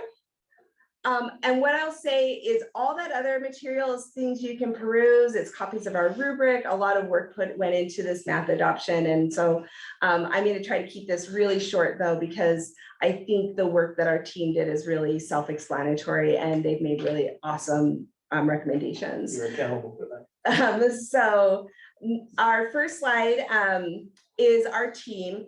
I will say, just like I just mentioned, as part of my learning, we struggled to get parents involved on this one. I think partly because it's math and there's just an aspect of math. We put out multiple calls on Parent Square and in newsletters. We went to site councils and said, please come be a part of it. We couldn't get anybody. But the one good piece I will say is that 4 of our members are currently parents in the district. So I was glad that we at least had a lens. I know as a longtime member of this district, thinking about math, and I have one on each end of the math spectrum. I have a kiddo that's in advanced math and is kicking butt with Miss Strap, and I have a kiddo who struggles with math. And so I know that our parents that were at the table as teachers and as parents brought a really great lens to the work. So as we think about the work around selecting the textbooks, we first want to talk about the work that ODE put into place. On the next slide, they really refocused their work this year to not just be about math, but think about how we create belonging within math. And that is about increasing engagement, allowing cultural responsive teaching of math, finding pathways that meet student individual interests and needs, and allowing us to really shift the focus of our teaching from what is probably old school math to a lot of us, memorizing the formula and plugging in the numbers, into really discourse and discussion about math and our math learning. So the process that we use on the next slide is that we first did a lot of preparation about what do we look for in a math textbook, that we studied the different math textbooks, we made a decision, and we're going to work on implementation next year. So on the next slide, we talk about what did it mean to prepare, and our preparation stage lasted a couple months where we identified by first reviewing data, student needs. Where do we really see gaps in our current math program? Where are students struggling? And I will say, when it comes to math, they're kind of struggling across the board on a lot of the different focal areas within the Common Core. We also reviewed the strategic plan and identified what were the teaching and learning frameworks that really applied to math. And for us, we're using the Teachers Development Group, which focuses on math discourse and collaborative learning within math, and it's been really effective this year as we've moved forward with it. And then we developed a rubric. When we take all that those concepts, what are we looking for? What would it look like? If we are looking for a math textbook where kids get to talk, what would we see? And so we developed a really comprehensive rubric to address those needs. So on the next slide, we then jumped into our study phase. And for that, we attended multiple caravans, both from in person and online, to learn about all the different publishers and the materials. We were able to talk to reps and get different textbooks for a preview. And then the teams at each building narrowed into 2 to 3 publishers to conduct an in-depth review and pilot. To your question, Chrissy, that you posed around the primary school did opt, when it came to implementing the pilot on the next slide, Jill, to pause. And they paused for a couple really valid reasons. One, the state of Oregon has not done a great job in lining up their adoption cycle. So we went right from adopting ELA curriculum into adopting math curriculum. And for our high school, that's not a big deal because those are separate teachers, but for our elementary, it's all of them. And so it was a lot, especially because the implementation of the ELA curriculum at the primary school has been really intense this year. That in curriculum is really new. It's a new approach and it's been amazing. And they just said, we need to focus on doing this right and not trying to learn math materials on top of it. In addition, they really are interested in piloting a couple materials that are not quite ready to be piloted yet, including Bridges, which is a program we used multiple years ago and had really good results with. So the pause allows them to potentially dive into that Bridges material where we know we've seen really effective teaching happening. So we're excited to actually wait.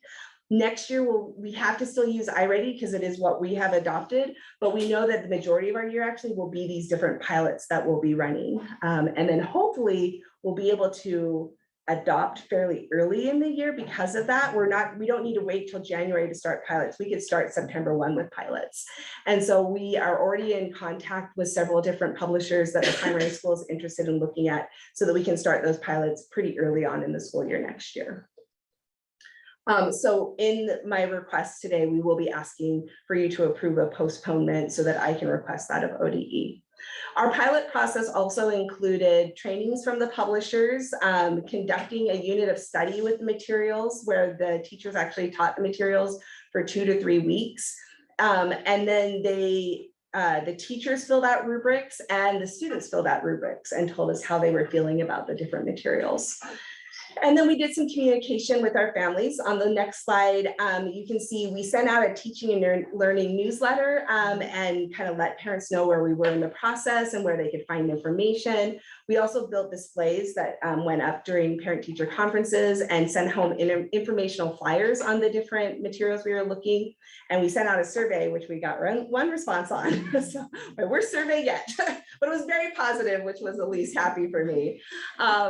So we reached out the way we could and tried to connect with our families. And then we went to making a decision, which was really about establishing a process and developing an equity lens of how we looked at the different materials.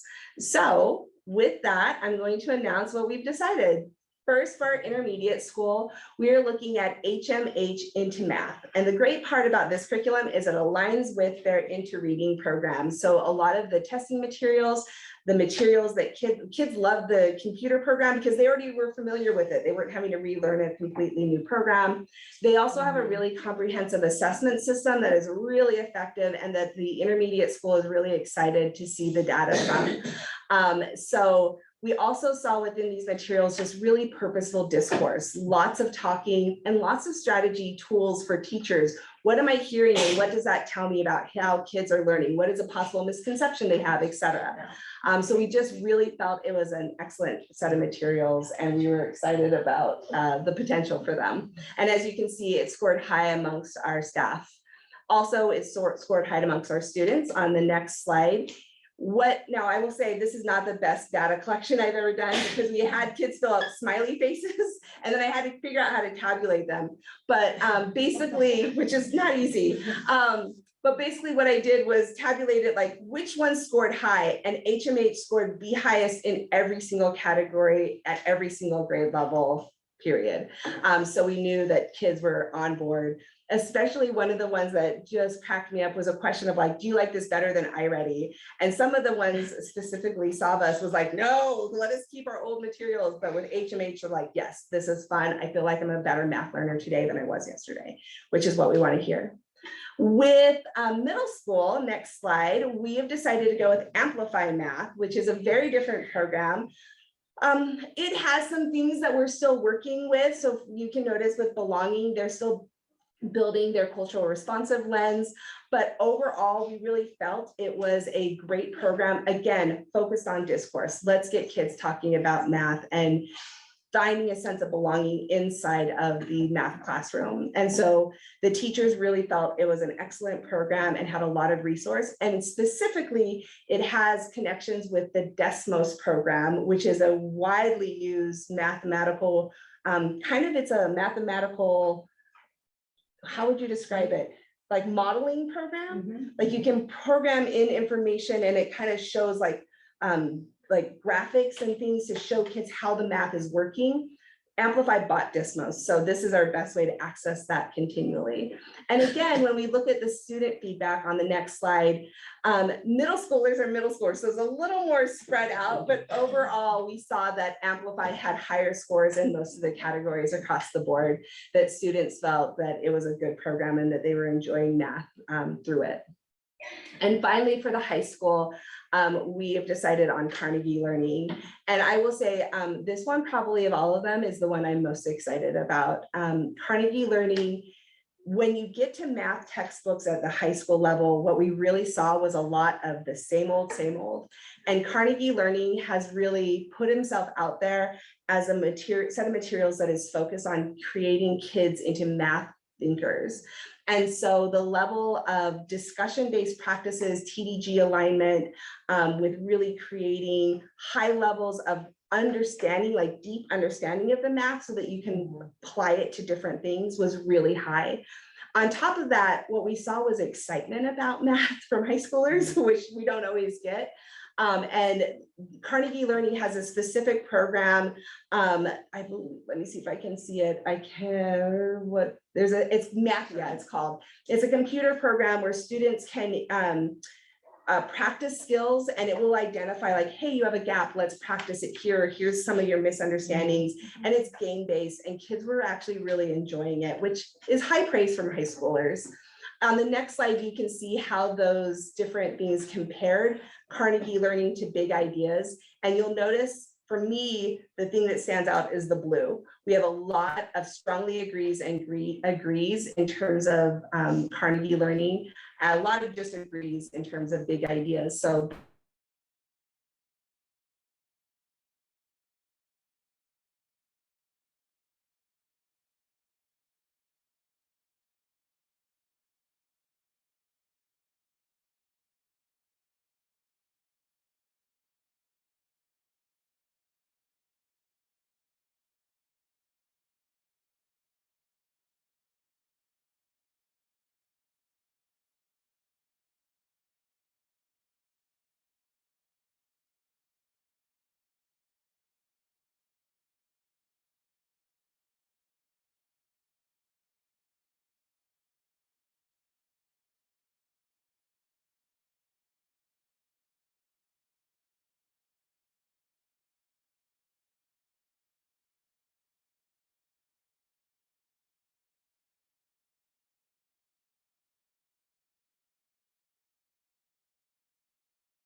I did faster that time. So with this math, is it a lot like ELA where, you know, our kids are 1 to 2 grade levels behind, that each one of these programs is going to support a child that's 2 or more grade levels behind? Absolutely. One of the primary things that we looked at on our rubric was interventions and what it like embedded intervention systems and assessment systems to identify gaps lived within each of the systems. And we were really pleased with all of the programs that we picked, that they have that kind of what to do when you notice that kids are struggling here or here, what are additional supports, what are additional assessments. And then we know that both HMH and Amplify actually also have supplemental like support materials that can be part of it that are about intervention, like MTSS model. So like a 5th grader moving from the intermediate school to the middle school, when they have a 2-year gap, Amplify is going to be able to support them. Yeah, absolutely. And we don't need to buy any additional supplemental stuff. We should not. It was one of the really critical eyes I took to this because that's one of the pieces that I experienced a lot within this role is, oh, this material, there's not enough of it. We need something more. And it's like, okay, how do we make sure we just buy the right thing to begin with? And so that was one of the lenses we took to this work. What about kids who are 2 grade levels ahead? Same. All of these have specific like pull-out interventions for tech and like specific, a lot of them, specifically HMH and Carnegie, I know for sure, and I believe Amplify as well, but I know for positive those 2 actually have what they call leveled questions so that you could take a base question and say, I'm going to give this question to you because you're struggling a little bit. and this question to you as a tag student, but if you all answer it, I know that you all get the base concept. So that leveled questioning, that kind of DOK level of questioning is actually something within our tag program that the state recommends as a really great baseline intervention for our tag students. So I was really excited to see those in those programs. Cool. Yeah. What about the stats curriculum?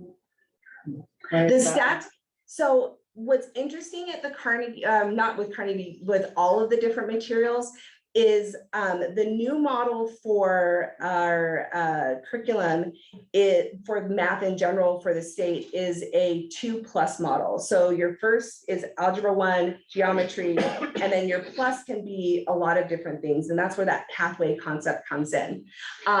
Carnegie specifically doesn't have a lot of plus materials yet. And so we did some additional research to see for our current plus offerings, which includes statistics, our advanced math, et cetera. We looked at the different materials that were offered. Were they as good as what we currently were using? Should we look at new ones? Ms. Strapp for our calculus and our trig classes said that the materials that currently align with the Chemeketa credit are the best ones there are, and they're free because they're available through their open sources. So that's fantastic. We recommended that we continue to use those. And then the statistics book that we're currently using is from Pearson, and it is like highly recommended from our math team. So we're going to continue using that and ask for that to be adopted. And that's not ODE approved, right? No, those would be off adoption technically, but those plus materials, I have to check with ODE about how they're handling plus materials because they're so different. So for example, one thing that we are looking to kind of build at the high school is how can we find great plus pathways? So for example, math for engineering or math for culinary arts or math for cosmetology, math for business, et cetera. Those books don't exist within traditional math textbook curriculums. And so I'm not sure, we're checking with the state to say like, well, what happens when we come across this materials that is really about creating a pathway for kids that could increase engagement for them. And so we're waiting to hear back from them. I mean, I think I looked through a lot of it, it looks pretty good. I was just more worried about the flow from one to another like we see, but ELA seems to be going well. Yeah, and what's interesting about curriculum that I'm really realizing, because that was one of the initial discussions we had, is should we all adopt the same materials? But what we've noticed, just like with ELA, is that some of those materials are really geared for elementary school kids, and they're just designed to hit on early learners, and some of them are geared for high school. And that the few textbooks that had, like most of the textbooks didn't have a K-12 line. It was like, oh, we only do middle school, or we only do early ed, or we only do high school. The ones that did have a K-12 line were really traditional textbooks. And so McGraw-Hill, for example, and we had several people look at McGraw-Hill and they're just like, this feels like old school math. And so the concept that the books they pick were really books that have designed themselves towards meeting the needs of that specific learner group is kind of where we hope that through line becomes, is that like, how can we make sure that through line becomes less of an issue when there's less gaps? But the other piece is, how can our teaching strategies be our through line? So those, you know, engagement strategies that we're getting from teachers development group, and then how can we really check things like math vocabulary, et cetera, to make sure that they are building appropriately, so that they don't get to high school and suddenly hear a word they've never heard before because we don't use alligator eats the big number, or, you know, whatnot, that we're using appropriate math terms and helping them learn their way up. Did I just date myself? I probably did. Greater than, less than, alligator eats the big number. So yeah, so we had a lot of those discussions though as part of that initial setup. What are we looking for? I'll say thanks for all of the work that went into this. But I will also say I'm disappointed in the delay for the primary school. Yeah. Same. Yeah. Because of what we talked about nothing changes if we stay the same. And we have students who are far behind. And I know for me as a parent, I wasn't dissatisfied with iReady. Yes. A lot. Yeah. And I'm Yeah. sad that it's gonna continue for another year. I don't think we'll have to wait a whole year, is my true hope so. hope, my true hope. I think the other piece though, to your point, and this is not a direct answer to your question, but kind of an indirect. I know that Ginger and I have had discussions with people at ODE, Ginger specifically with people at ODE about you cannot have your adoption cycle go ELA math. Like, because it leads to delays. It leads to delays that are completely natural and what should happen. Just doing something like ELA health math would have saved us all a lot of heartache and headache. And that's just a thing about thinking about the people that are actually living curriculum. Because it was difficult. I really have to give kudos to the intermediate school for pushing through. Because it was hard, like the level, they went through 6 hours of training, the level of team prep work they did to make sure that they were ready to present these materials and the kids. Because what we don't want to do is pilot and then create artificial gaps because the pilot went badly and now we're in the middle of math testing and the kids are didn't learn about something important that they needed for that assessment. So for those teachers to say like, I will do this pilot, I will do it with fidelity, and I'll make sure that I also support my kids to make sure they're ready for state testing in the spring, it was huge. So big props for them to taking it on, because we initially, when my year started, we weren't going to do either of the elementary schools. And the elementary said, please let us. And then the primary, after really getting into Amplify, said, we need to pause. We need to recognize that we need to pause and not burn ourselves out. So. Yeah, I'll just echo Christy, like iReady was not good. So. In 4 years, we'll have machine learning for high school. I'll be teaching. So our last stage is implement, and we're just going to be starting training, getting people going with continuing with DDG, and we're actually bringing TDG in to work directly with our teachers to pick apart those textbooks and figure out how to make them the best possible with good teaching strategies. So that will be happening this summer and early fall. Richard has his hand up. Go ahead, Richard. Oh, thanks, Glenn. Yeah, just a couple of questions again. Yeah, thanks for all the work here. How old is our existing math curriculum? This would be year 7 of our cycle, which is pretty typical. It's a 7-year process. Yeah, I guess I'm curious, I studied a lot of math in college, and, I tend to be maybe a little biased in that I'm less sort of concerned about whether it's old school math or new school math. I'm more concerned about student results, and, old school math is great if our students, our teachers know how to teach it and our students leave the district knowing math.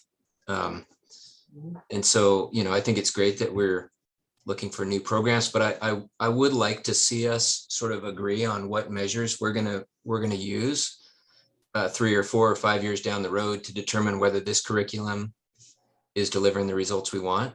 And, I think it would be good to agree on those now, rather than just get 7 years down the road and say, yeah, we don't like that with that old program. It's time for a change. We don't think it worked.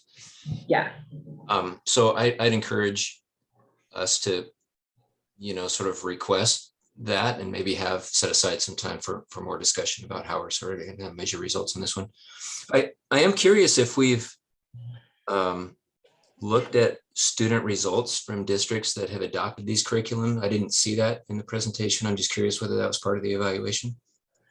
What's difficult about that is that all the state is doing adoption right now. And so what we would base it on is student results with if they adopted this previously.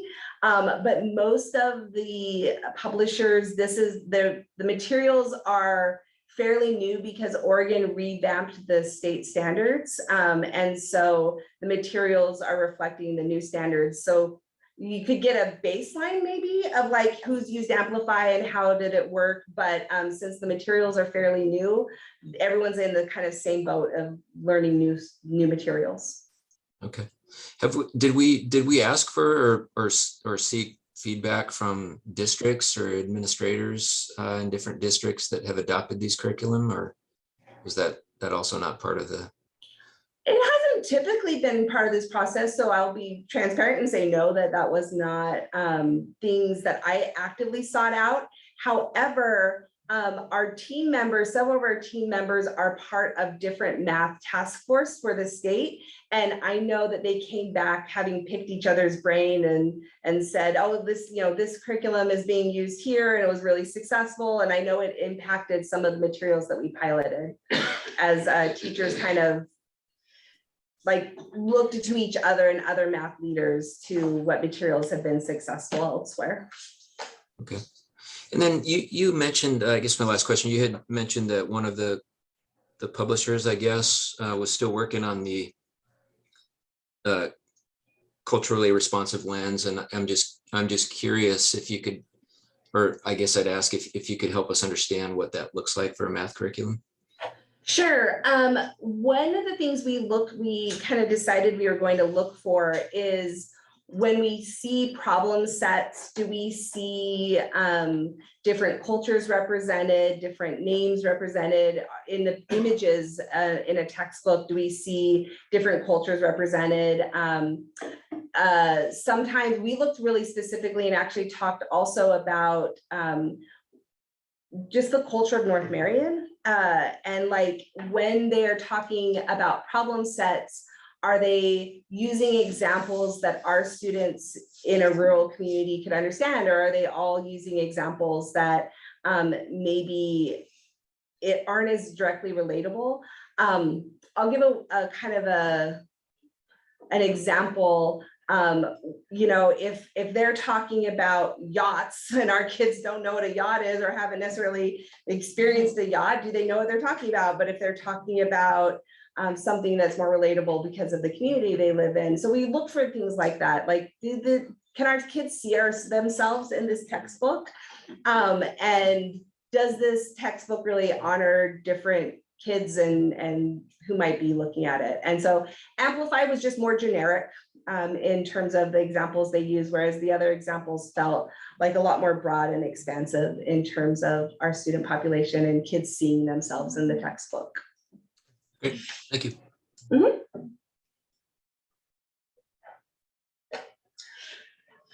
I'll make a motion that we approve the math adoption recommendation from the team that did the math adoption as presented, including the delay at the primary school. I'll second. I have a motion and a second. Is there discussion? Do we have a timeline on the primary school? Can we put a timeline? I was in? gonna ask They said that. they're gonna start in September. Yeah. Let me work on that. I don't, just because I haven't fully finished talking to all the publishers, but I can bring one to the next board meeting. Yeah, I mean, I don't want it to get like kicked down the road 2 or 3 years, because that is like a problem area for us. Oh my goodness, they don't want it either. They want it now, like, yeah. You have to stay in the adoption process cycle. Yes. So you can't. Yeah. I will work on having a more precise timeline for the next meeting. I would suspect when you present the ODE, they were delaying that they'll ask you how long. So we'll know that answer. You have to know that answer. Great. Any more discussion? So you think a mid-year adoption is feasible? Potentially. Yep. It just depends on a couple things, like one, the pilots and how long they take. And then once an order is placed, how long it takes to get there, and then implement. The question would be, do we want to try to implement new materials in the middle of the year? That might be hard. But That was really my question. yeah. And so that would be the piece that I'd want to consult with that team first before I would make any promises. But having the materials so that they can start learning them and ready, so that they just feel really ready to kick off in September, or starting to like gradually like implement in might be Yeah, I mean, I something. get that, but the kids keep moving, right? 100%. So Yep, 100%. I'm all for giving teachers the time and resources to do that, but the kids keep moving, and if they don't get it, they don't get it. Yep. If they get caught up later. Yep, for sure. So. And your feelings of iReady are echoed amongst that team. And so Amongst they're ready, everyone. yeah. As a mom in this district, I don't disagree with you, so they're ready, they're ready. You know, I have to say, I was on school board when iReady was adopted, sitting right here. When we were told it was the best thing since sliced bread and it was gonna solve all of our problems and how great it was. So, you know, I guess I'm just a little jaded at this point, and I just hope that this is a great new curriculum. So it's your fault? I'm sorry. Just to be transparent, I was on the board. Oh, all right, as long as we're open. Okay. Curriculum doesn't solve problems. Teachers getting the right resources. That it's the combo. And like curriculum is a resource. That's it. Diane mentioned that there's a motion on the floor. Yeah, Was there a second? I didn't hear that. yeah, there is a second, so Okay. I'm sorry. any more discussion? If not, we will call this question, so. All those in favor, as presented, please say aye. Aye. All those opposed? All right. Gives them it out. Thank you, everybody. Does anybody need a break? I do. Or no? Are you ready? Oh, I'm good. Are we getting close to the end? No. We have policies and. We're close enough, but there's some up there. I can push through. Okay, all right, so next item up is second reading and adoption of these two policies before us, so. I don't know if you have any more updated information you wanted to share with us, or if this is all gonna be internal discussion. GC, did you read through? The number one. GCPA is what we got the opinion from Spencer Yes, on. and I think what we've said, based on the information I received, I can't pull it up on mine. I can't either. It doesn't pull up. Oh, there we go. No, that's the AR. Yeah, it's the AR. Well, this has more in comments. The other one really didn't have a whole lot of comments in it. Oh, okay. But there was the shall and shall. Yeah. yeah, it was the shall shall. instead of may. Yeah, I think So that's you'll open the, that one too. yeah. sorry. Open the other one instead? I don't No, think it's- both. We can, well, Yeah, I don't know if the we other can one. do both. We got on the screen. Oh, you're on the wood one. Yeah, you did that. Who did that? Okay. Did you get this right? I've been rocking in mine to alleviate. I don't know, mine's not much better. Right, so it's just a plain GCPA that we're looking for. That's all right. So, watch out. Did everybody get clarification that they wanted on the language or the opinion that Yeah. that Spencer provided us? Yeah. Mike. Scroll down. Hearing the motion to move through. Well, we haven't seen it yet.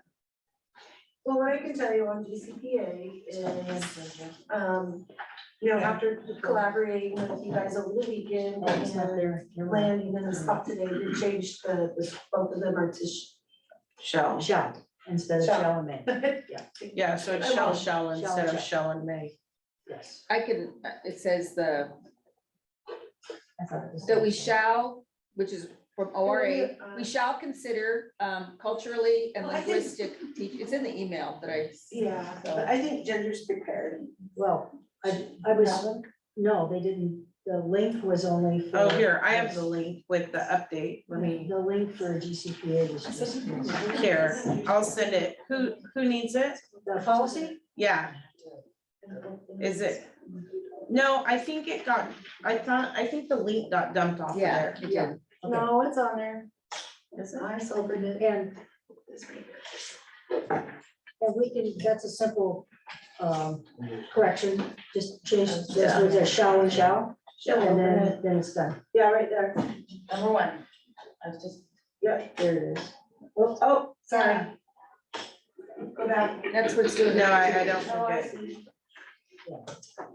Well, I did change it. is what I'm saying. I know you did. I can see it.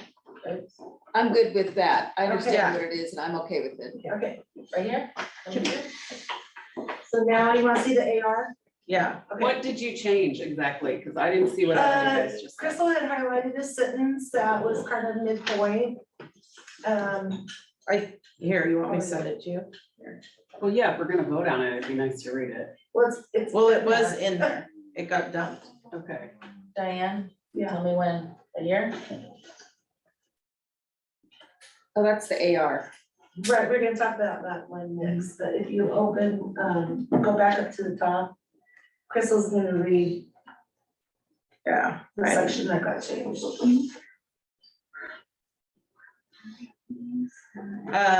It says. The district shall consider cultural or linguistic, yeah, expertise and seniority, and the option is may or shall, and shall consider merit and competence in accordance with Oregon law. So instead of may, consider merit and competence in accordance with Oregon law, it's and shall consider, so all of it shall be considered in the reduction or recall of licensed staff. I sent you the thing too. Bill, do you need it? No. You, I read you already I saw saw it, it right? earlier. I was just saying, if anybody has a comment, HB 2001 to the 2021 long session, does everybody understand that? That's what's, Yeah. that's what makes this policy. Yeah, It was the first House bill presented in. and then it was like, you can do shall or may, and then we asked for further clarification if it could be everything looked at and not just either or. Yeah. But it doesn't allow you to deviate from what the law says. Right. Right. Okay, And so Spencer's recommendation was to change both of those to shall, or whose recommendation was that? He was explaining why there was two A different choice, words. why there was a choice. Uh-huh. And we chose shall Okay. at the work session. Well, we said we wanted to say shall and Okay. wanted to feedback on what that meant. Okay.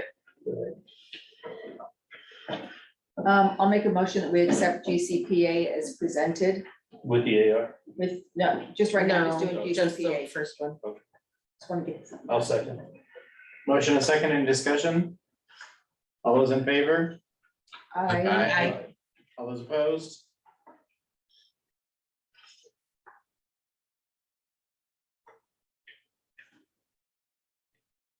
okay, so moving on to the AR. Yeah.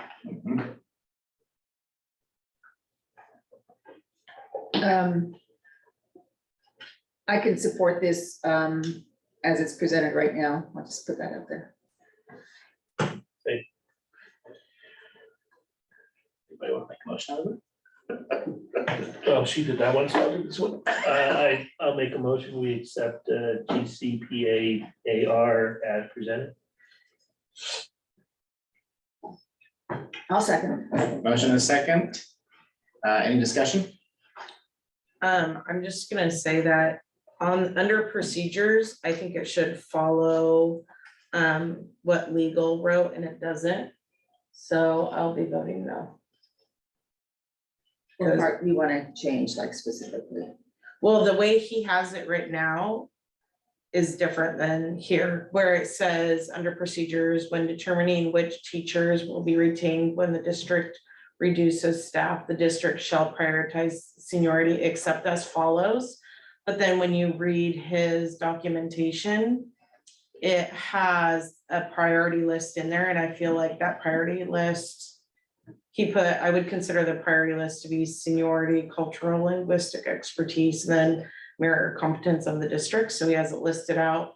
And on the AR, it has it as except as follows, and then listed out as seniority is not going to be used in those 3 points, even though he did leave it on there as a legal document. The law basically says you have to make all best effort to maintain your percentage of culturally and linguistically diverse staff. Right, That's the statement in the law. Right? but there's Because- also the other parts of the law that say, you know, seniority and qualifications of It those does call it out components. in the law, so. Yeah, In the licensure. bill, right, licensure is part, there's a lot of things that go on there. But the overriding part of the bill just says you have to have use best effort to maintain your percentage of culturally and linguistically diverse staff. I might make a suggestion here that due to it not lining up as well and feeling comfortable, ARs are optional, they're not required. As long as you have it in policy, which you've adopted, it will be fine.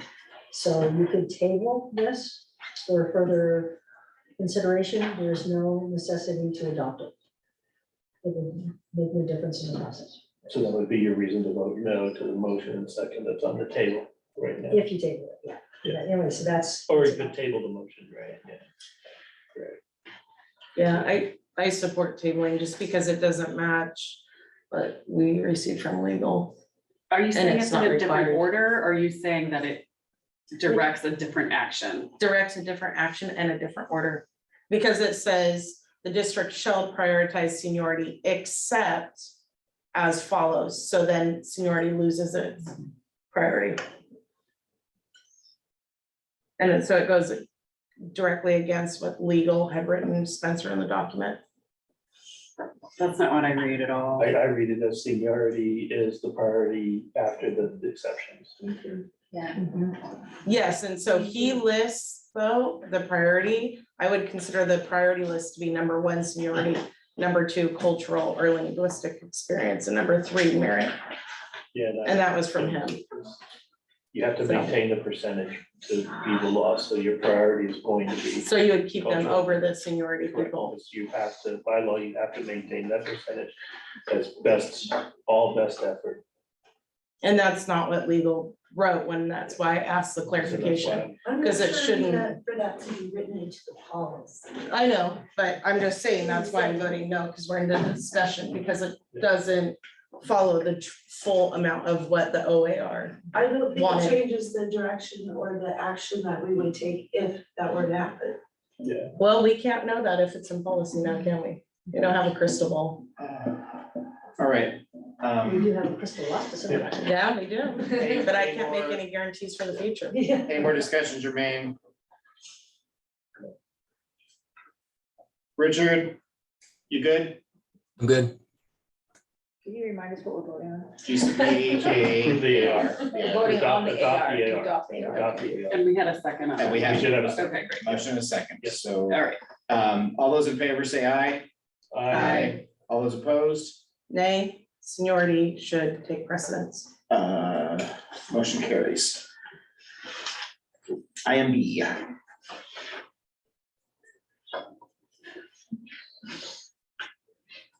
District improvement plan, okay. It's been presented with the suggestion that we use the entirety.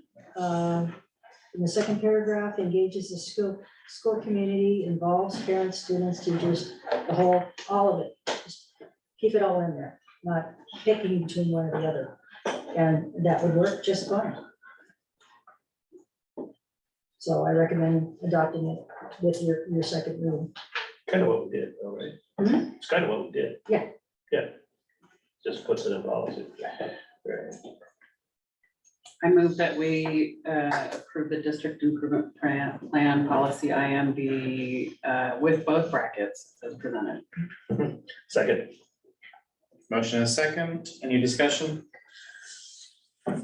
Hearing none, we'll move to a vote, all those in favor, say aye. Aye.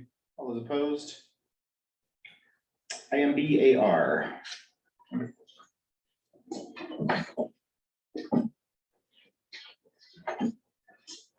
Can I ask a question on this?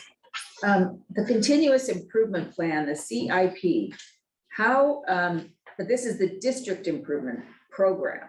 So the continuous improvement program, that's required by state, but it's not anymore, or it's being replaced by something, or, Well, we have the integrated plan. yeah. We also have our strategic plan. Yeah. And then there's the plan, and then there's the, so yes, there's some change happening.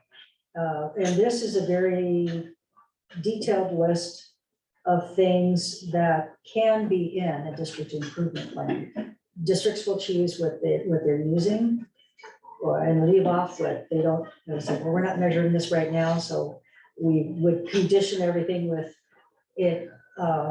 The district improvement plan can include the following, and then that gives the board and the team the ability to say, okay, so what are we measuring? What's our plan? What are we trying to accomplish?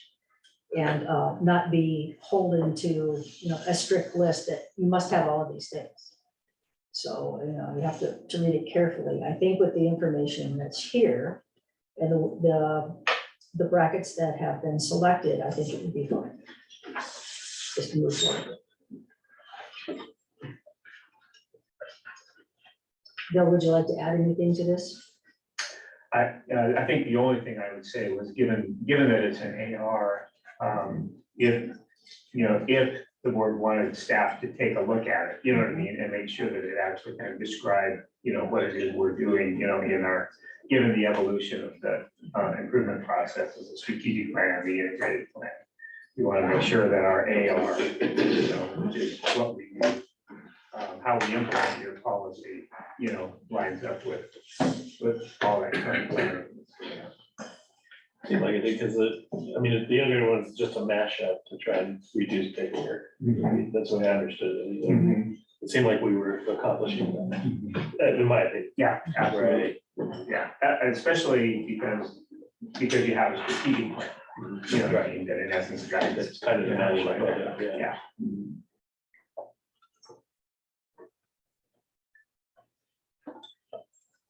So this is another one you could send back and then have special ed look at it, have ELD look at it, have chief of staff look at it, have the school principals look at it, and then bring it back to you. Yeah, and just go ahead and do that. We don't need to vote for that. Just say, we'll bring it back to us when you have approval from the various departments. Okay, so we'll refer that back to staff. And bring it back next month. For further consideration until next month. All right.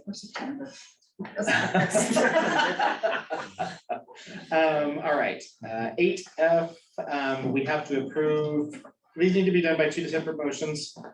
And I don't think so, but. The approved out-of-state field out-of-state trips. Field trips. Hoda? Okay, so we have migrant education program, close-up leadership program in DC, May 28th to June 2nd. And then we have the FBLA National Conference in Atlanta, Georgia, June 25th through July 1st. And that has to be done by motion, so. I'll make a motion. We approve both out-of-state field trips as presented. Motion and a second. Discussion. All those in favor say aye. Aye. All those opposed? Motion carries. All right, 8G. Consider employment for interim superintendent, and we have a couple of facets to this item. So I think how we will do this is the first thing is we'll give the public an opportunity to chime in what kind of qualifications they're looking for in a superintendent. Interim superintendent. Interim superintendent, sorry. Do I have anybody interested? They don't dare open their mouths because it's their next boss. If you want to make a comment, now is the time. I'm sorry, I was not. Can you repeat it? So we have to gather public feedback, and part of that process is to open it up for the public to provide input related to, who the board potentially would like to appoint as interim superintendent. So this is the opportunity for the public to come forward and either give us some input or provide some input as to, what they would be looking for the district, so. Sure, go ahead, step up. Probably state your name, probably state your name. Merle Stutzman, Hubbard. Just a short comment. I think historically superintendency has been viewed as an educational position. And I think it's become very much an administrative position. And I think that ought to be a focus. Educational background certainly good, but it's an administrative position. It's big business. Encourage the board to consider that as they look. Thanks, bro. Thanks, Merrill. Anybody else?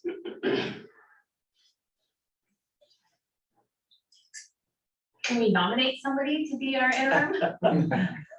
Not necessarily. So with that, I would invite Bill Rhodes to come up, and he agreed graciously to do an interview in a public setting, which is a little bit different than how we normally conduct interviews. However, given his willingness to look at the position and to be considered a candidate for it, he also had the willingness to come here and answer questions. So for this part of it, I don't know, do you have an opening statement you wanted to, of any kind you wanted to provide us with? I think I would just say, you should have seen Ricardo dancing, a year ago at Maybe the other night. You really kind of wanted to see that notion of leadership, because he really does a great job with those kids. But, it's Staff Appreciation Week, it's Teacher Appreciation Week, and I would just say, when I was growing up, I never wanted to be anything but a teacher. I mean, that's what I wanted to be. That's what I wanted to do. And I was influenced by my teachers. So I can't say enough about the respect and admiration that I have for teachers and, and support staff and others as well. And I just want to lead by saying that. I don't know how you end up in other types of positions once you kind of think you know exactly what you want to be, but leadership kind of became an area of study for me and an area of growth, and is something that that I enjoy.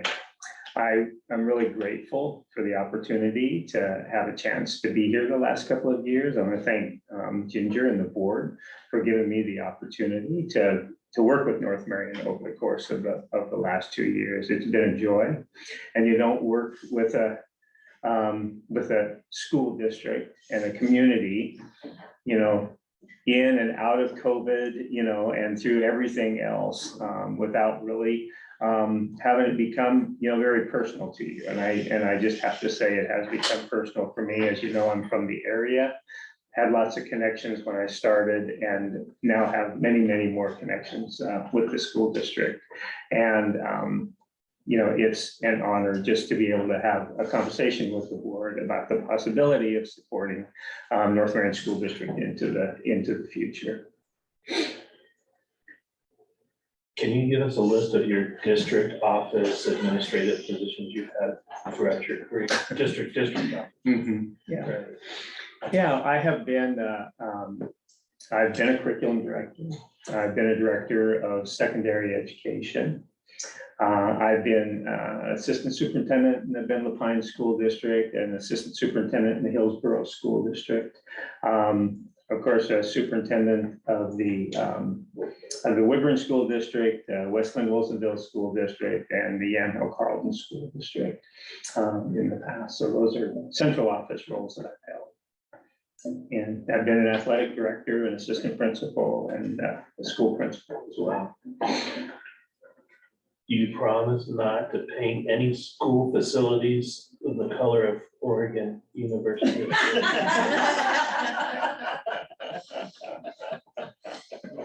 I have to admit, I did buy 2 green and gold mariachi bracelets at the other day. But I bought an orange and black one for my friend. So I sort of envisioned giving everybody an opportunity to ask some questions. So do you have questions, Ricardo?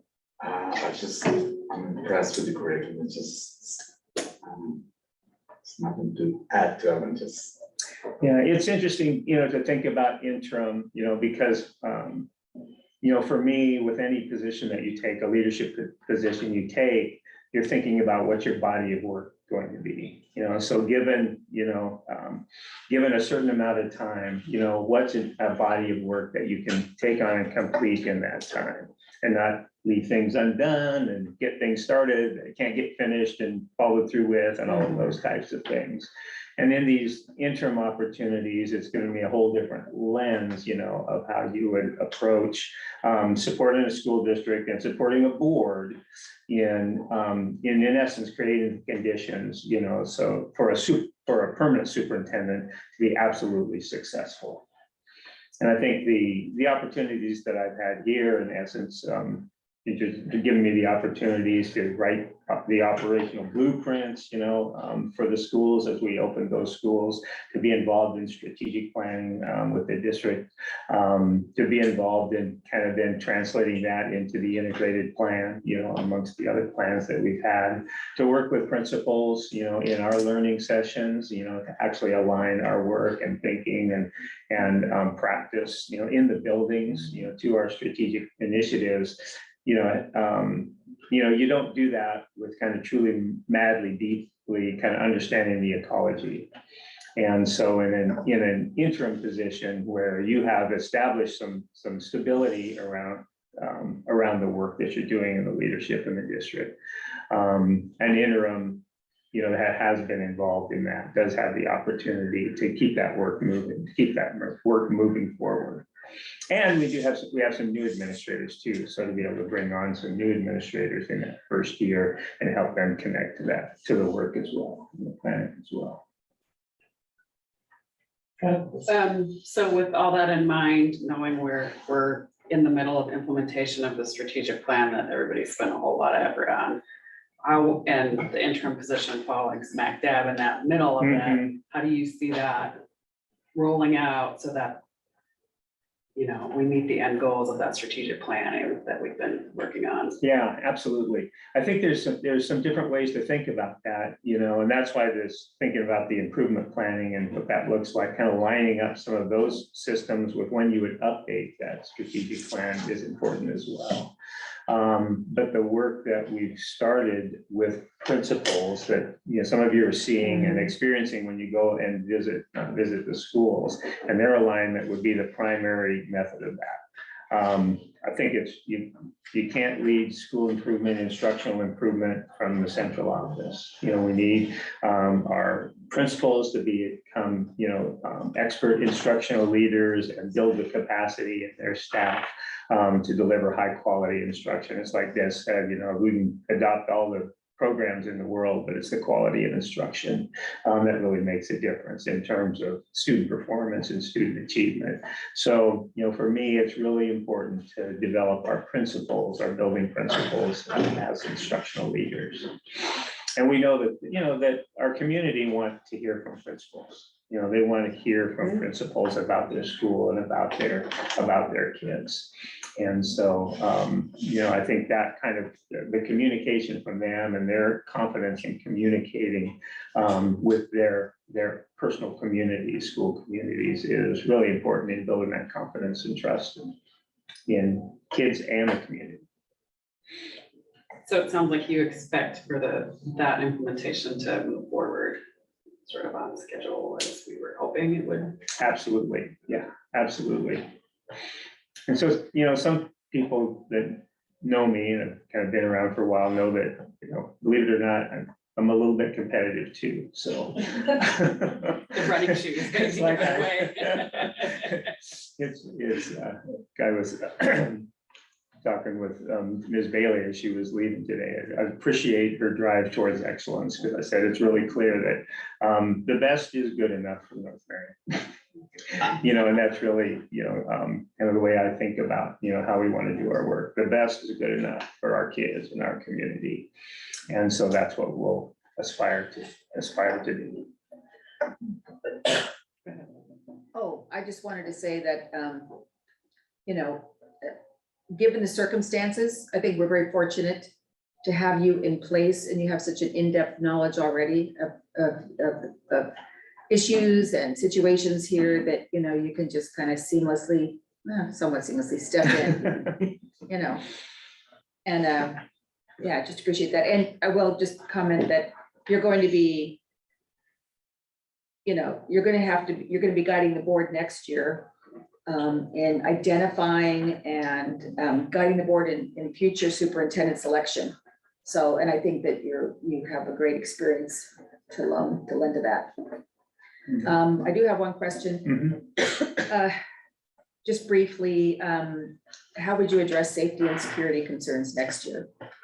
Yeah, that's, you know, the truth is that we kind of started taking that on at the very last time, you know, that we learned that, you know, we were going to be short our campus security leader until June 30th. So we put together a little team that has started to actually really start to re-up, revise, and rethink our emergency plans, our processes, our protocols, and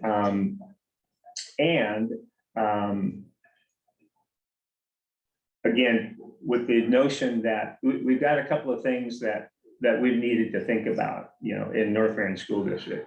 You know, first of all, you know, we've come back out of COVID. It has been a few years, you know, since we've revised. We've actually got a new footprint.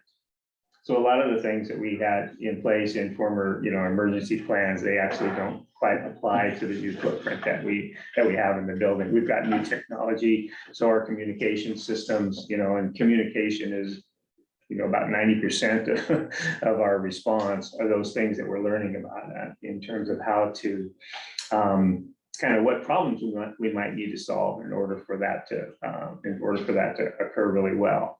But probably more importantly, we know we're not necessarily experts in those things. So very recently, in fact, the meeting I attended this afternoon, we've enlisted the support of the services from the ESD. So they have a whole department on safety and security and emergency response at the ESD and provide a lot of services. So on the 24th, we actually have their lead person come into the district.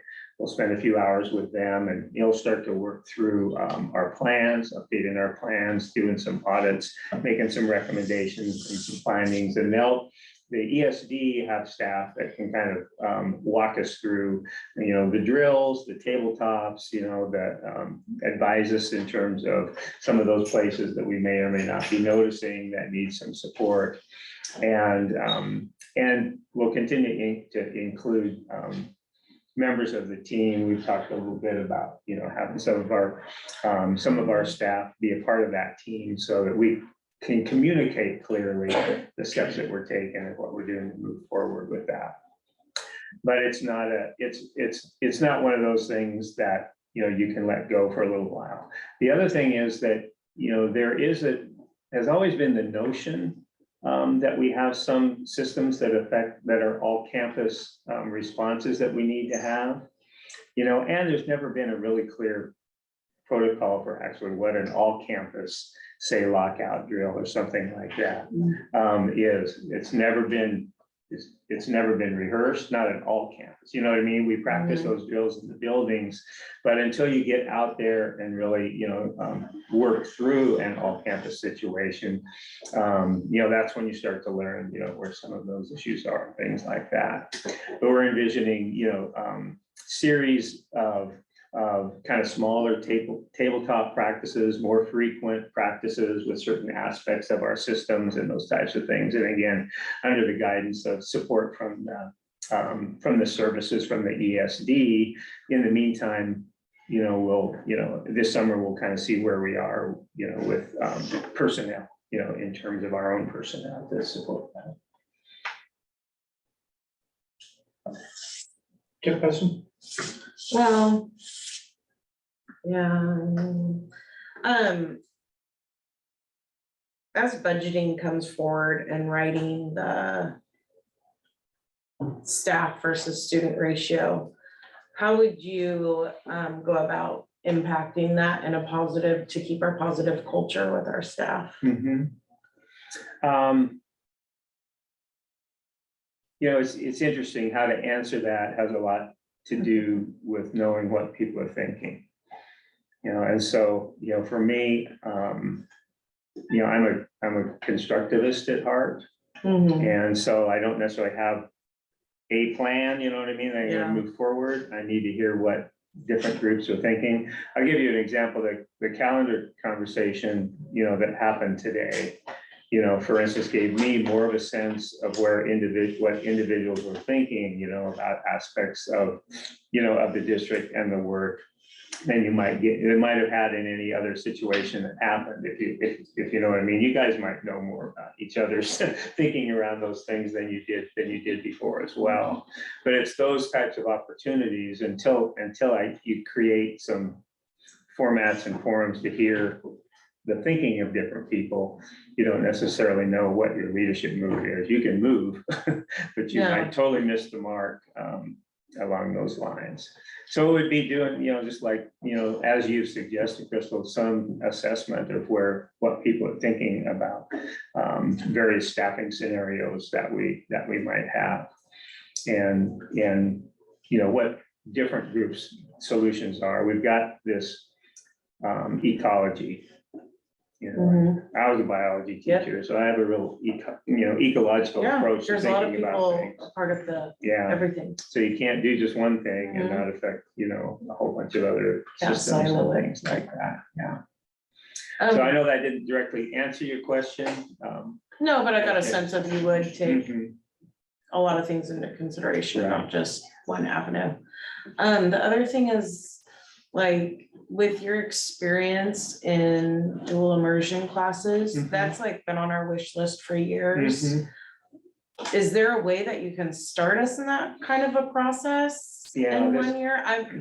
Like, or at least get us the ball rolling. I mean, since I started on the board like 5 years ago, it's been like a Mhm. topic and it was never the right time. Mhm.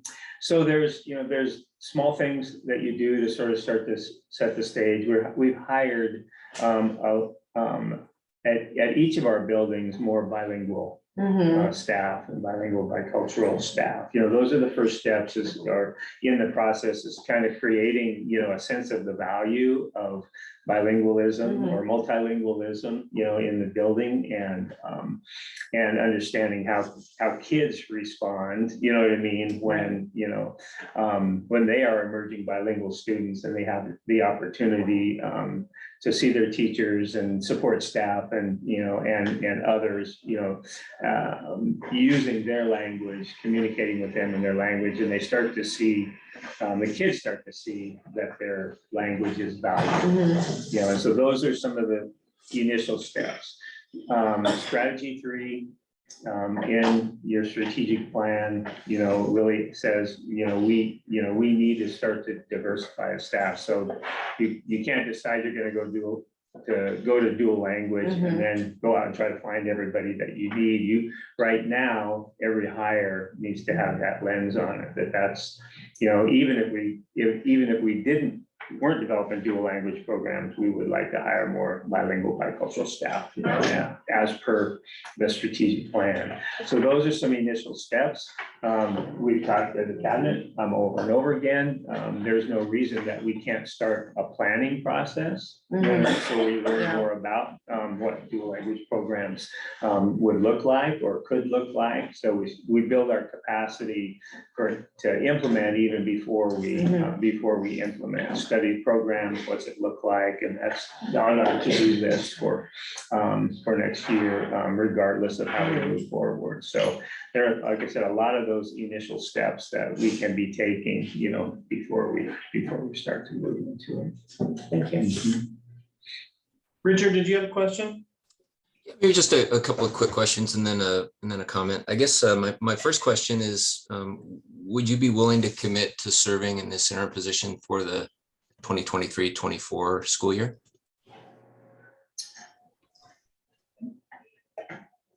That's what he's doing.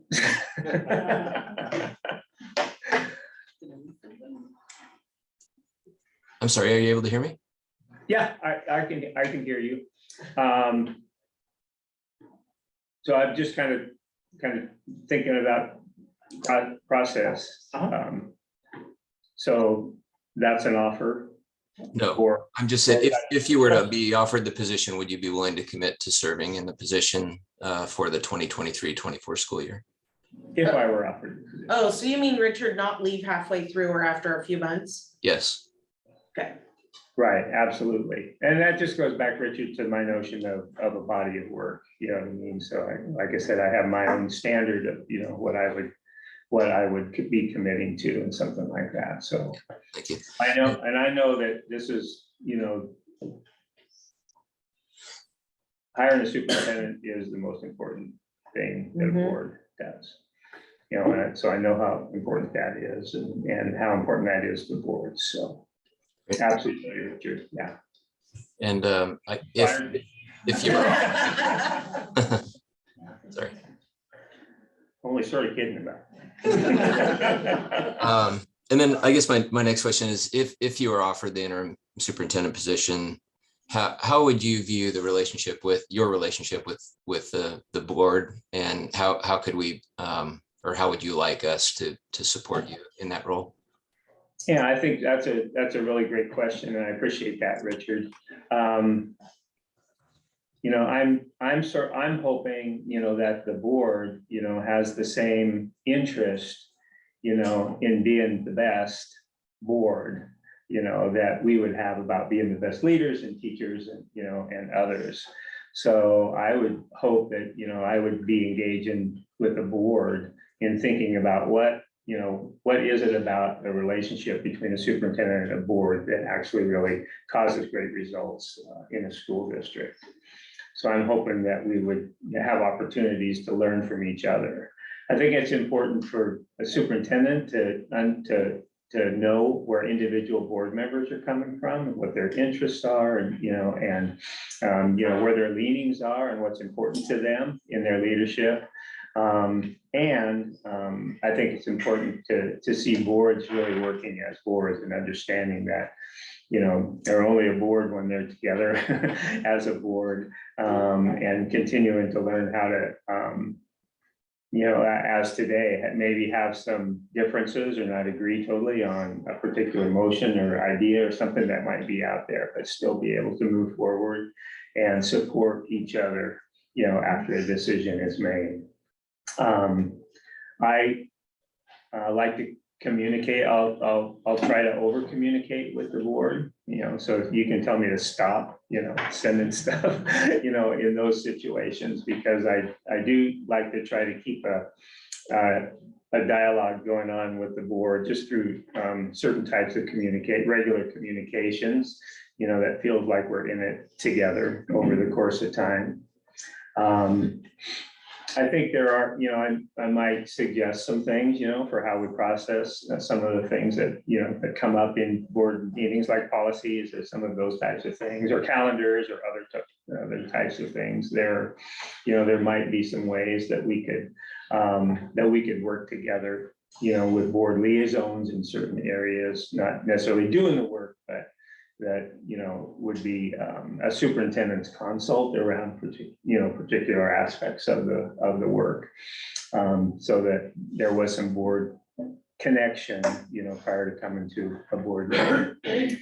I think it's important to have a really strong relationship with board leadership and communicate, you know, often and importantly with board leadership. And I think there are also a lot of things that I try to make sure that all board members have the same information at the same time, you know, in regards to a lot of things moving on, not getting down a path necessarily even with leadership, you know, without thinking about how we keep the entire board informed and connected with information. Great. Yeah, thank you, Bill. And, you know, I'll just mention that, you know, I had an opportunity to experience firsthand your passion for leadership and teaching and students, both as a city councilor for the city of Wilsonville and a parent of 3 students that went through Wilsonville schools, and also my time here serving on the North Marion School Board. And I think you've been a great fit in your current role here at North Marion, and I appreciate your interest in this interim superintendent position. Thank you. Thanks, Richie. Make a motion. Yeah. Well, you'd have to. I've met with him a couple of times, so I'm good. And actually, the questions that God asked were really, I mean, that was some of the initial questions I asked. Are you willing to serve? I needed to know about yellow and green paint. You know, green is required around here. So is there more questions? Does anybody have any follow-up? I don't want to cut anybody off. If somebody wants to ask more. Okay. He's asked for a little bit of change in the language, rather than a motion to appoint. He's asked for a motion for a proposal.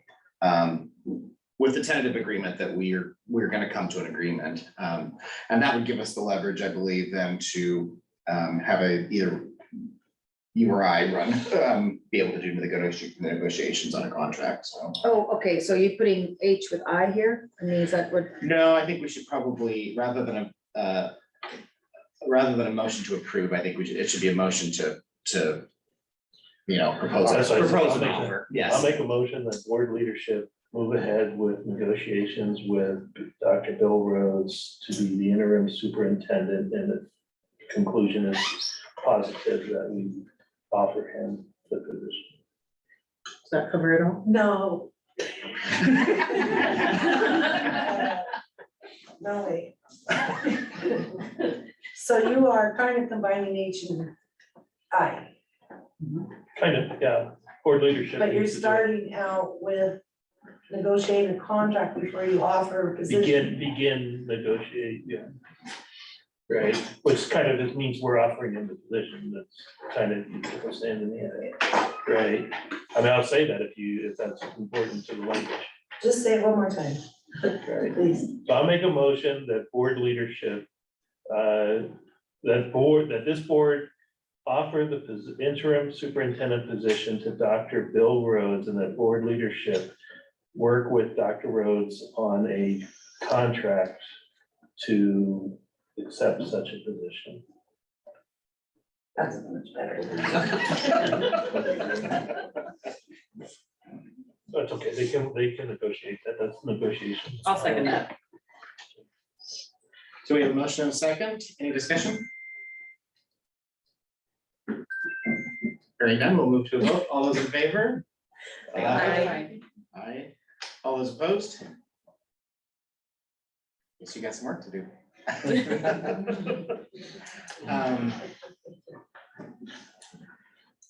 So to that end, we would negotiate a contract that's mutually agreeable. I think are you willing to still work on that? Okay. So she'll probably be the lead on that because I'm a little tapped out with flowers for the next weeks. And then we will confer with the board to make sure that we have agreement on that language on the board side too. And then probably ratify that as I'm hoping we can do that in June. I'm hoping we can get an agreement and get a ratification. So you can be on board with this as quickly as you can. So. Thank you. Thank you.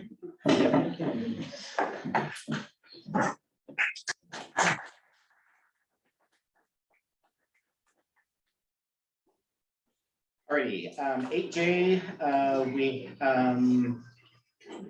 have a slight change in our outgoing superintendent's contract to transfer the paid time off balance into her, she has a medical, basically a medical savings account or the equivalent as part of her contract that we negotiated the last time.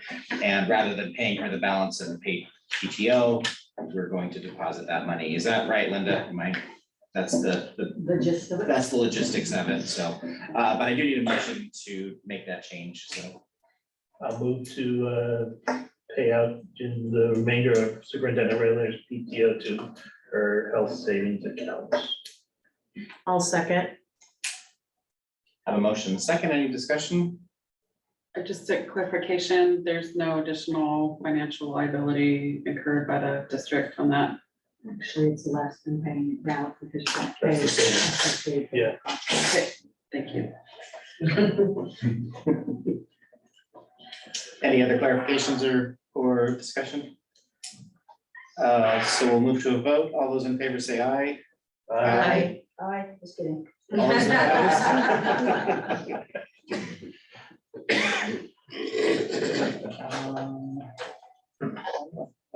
Order ends.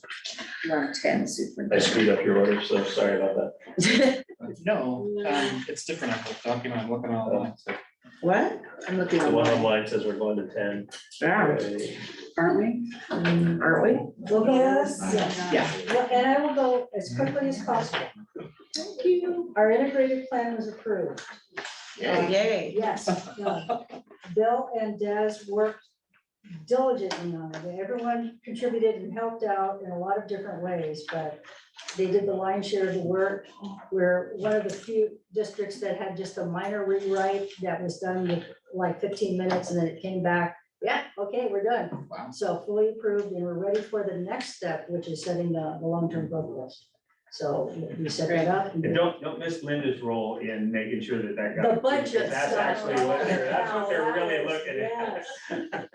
Yes. Penny. Yes. Yeah, yeah. And we rounded. It wouldn't go, and I'm like, what? Oh, it's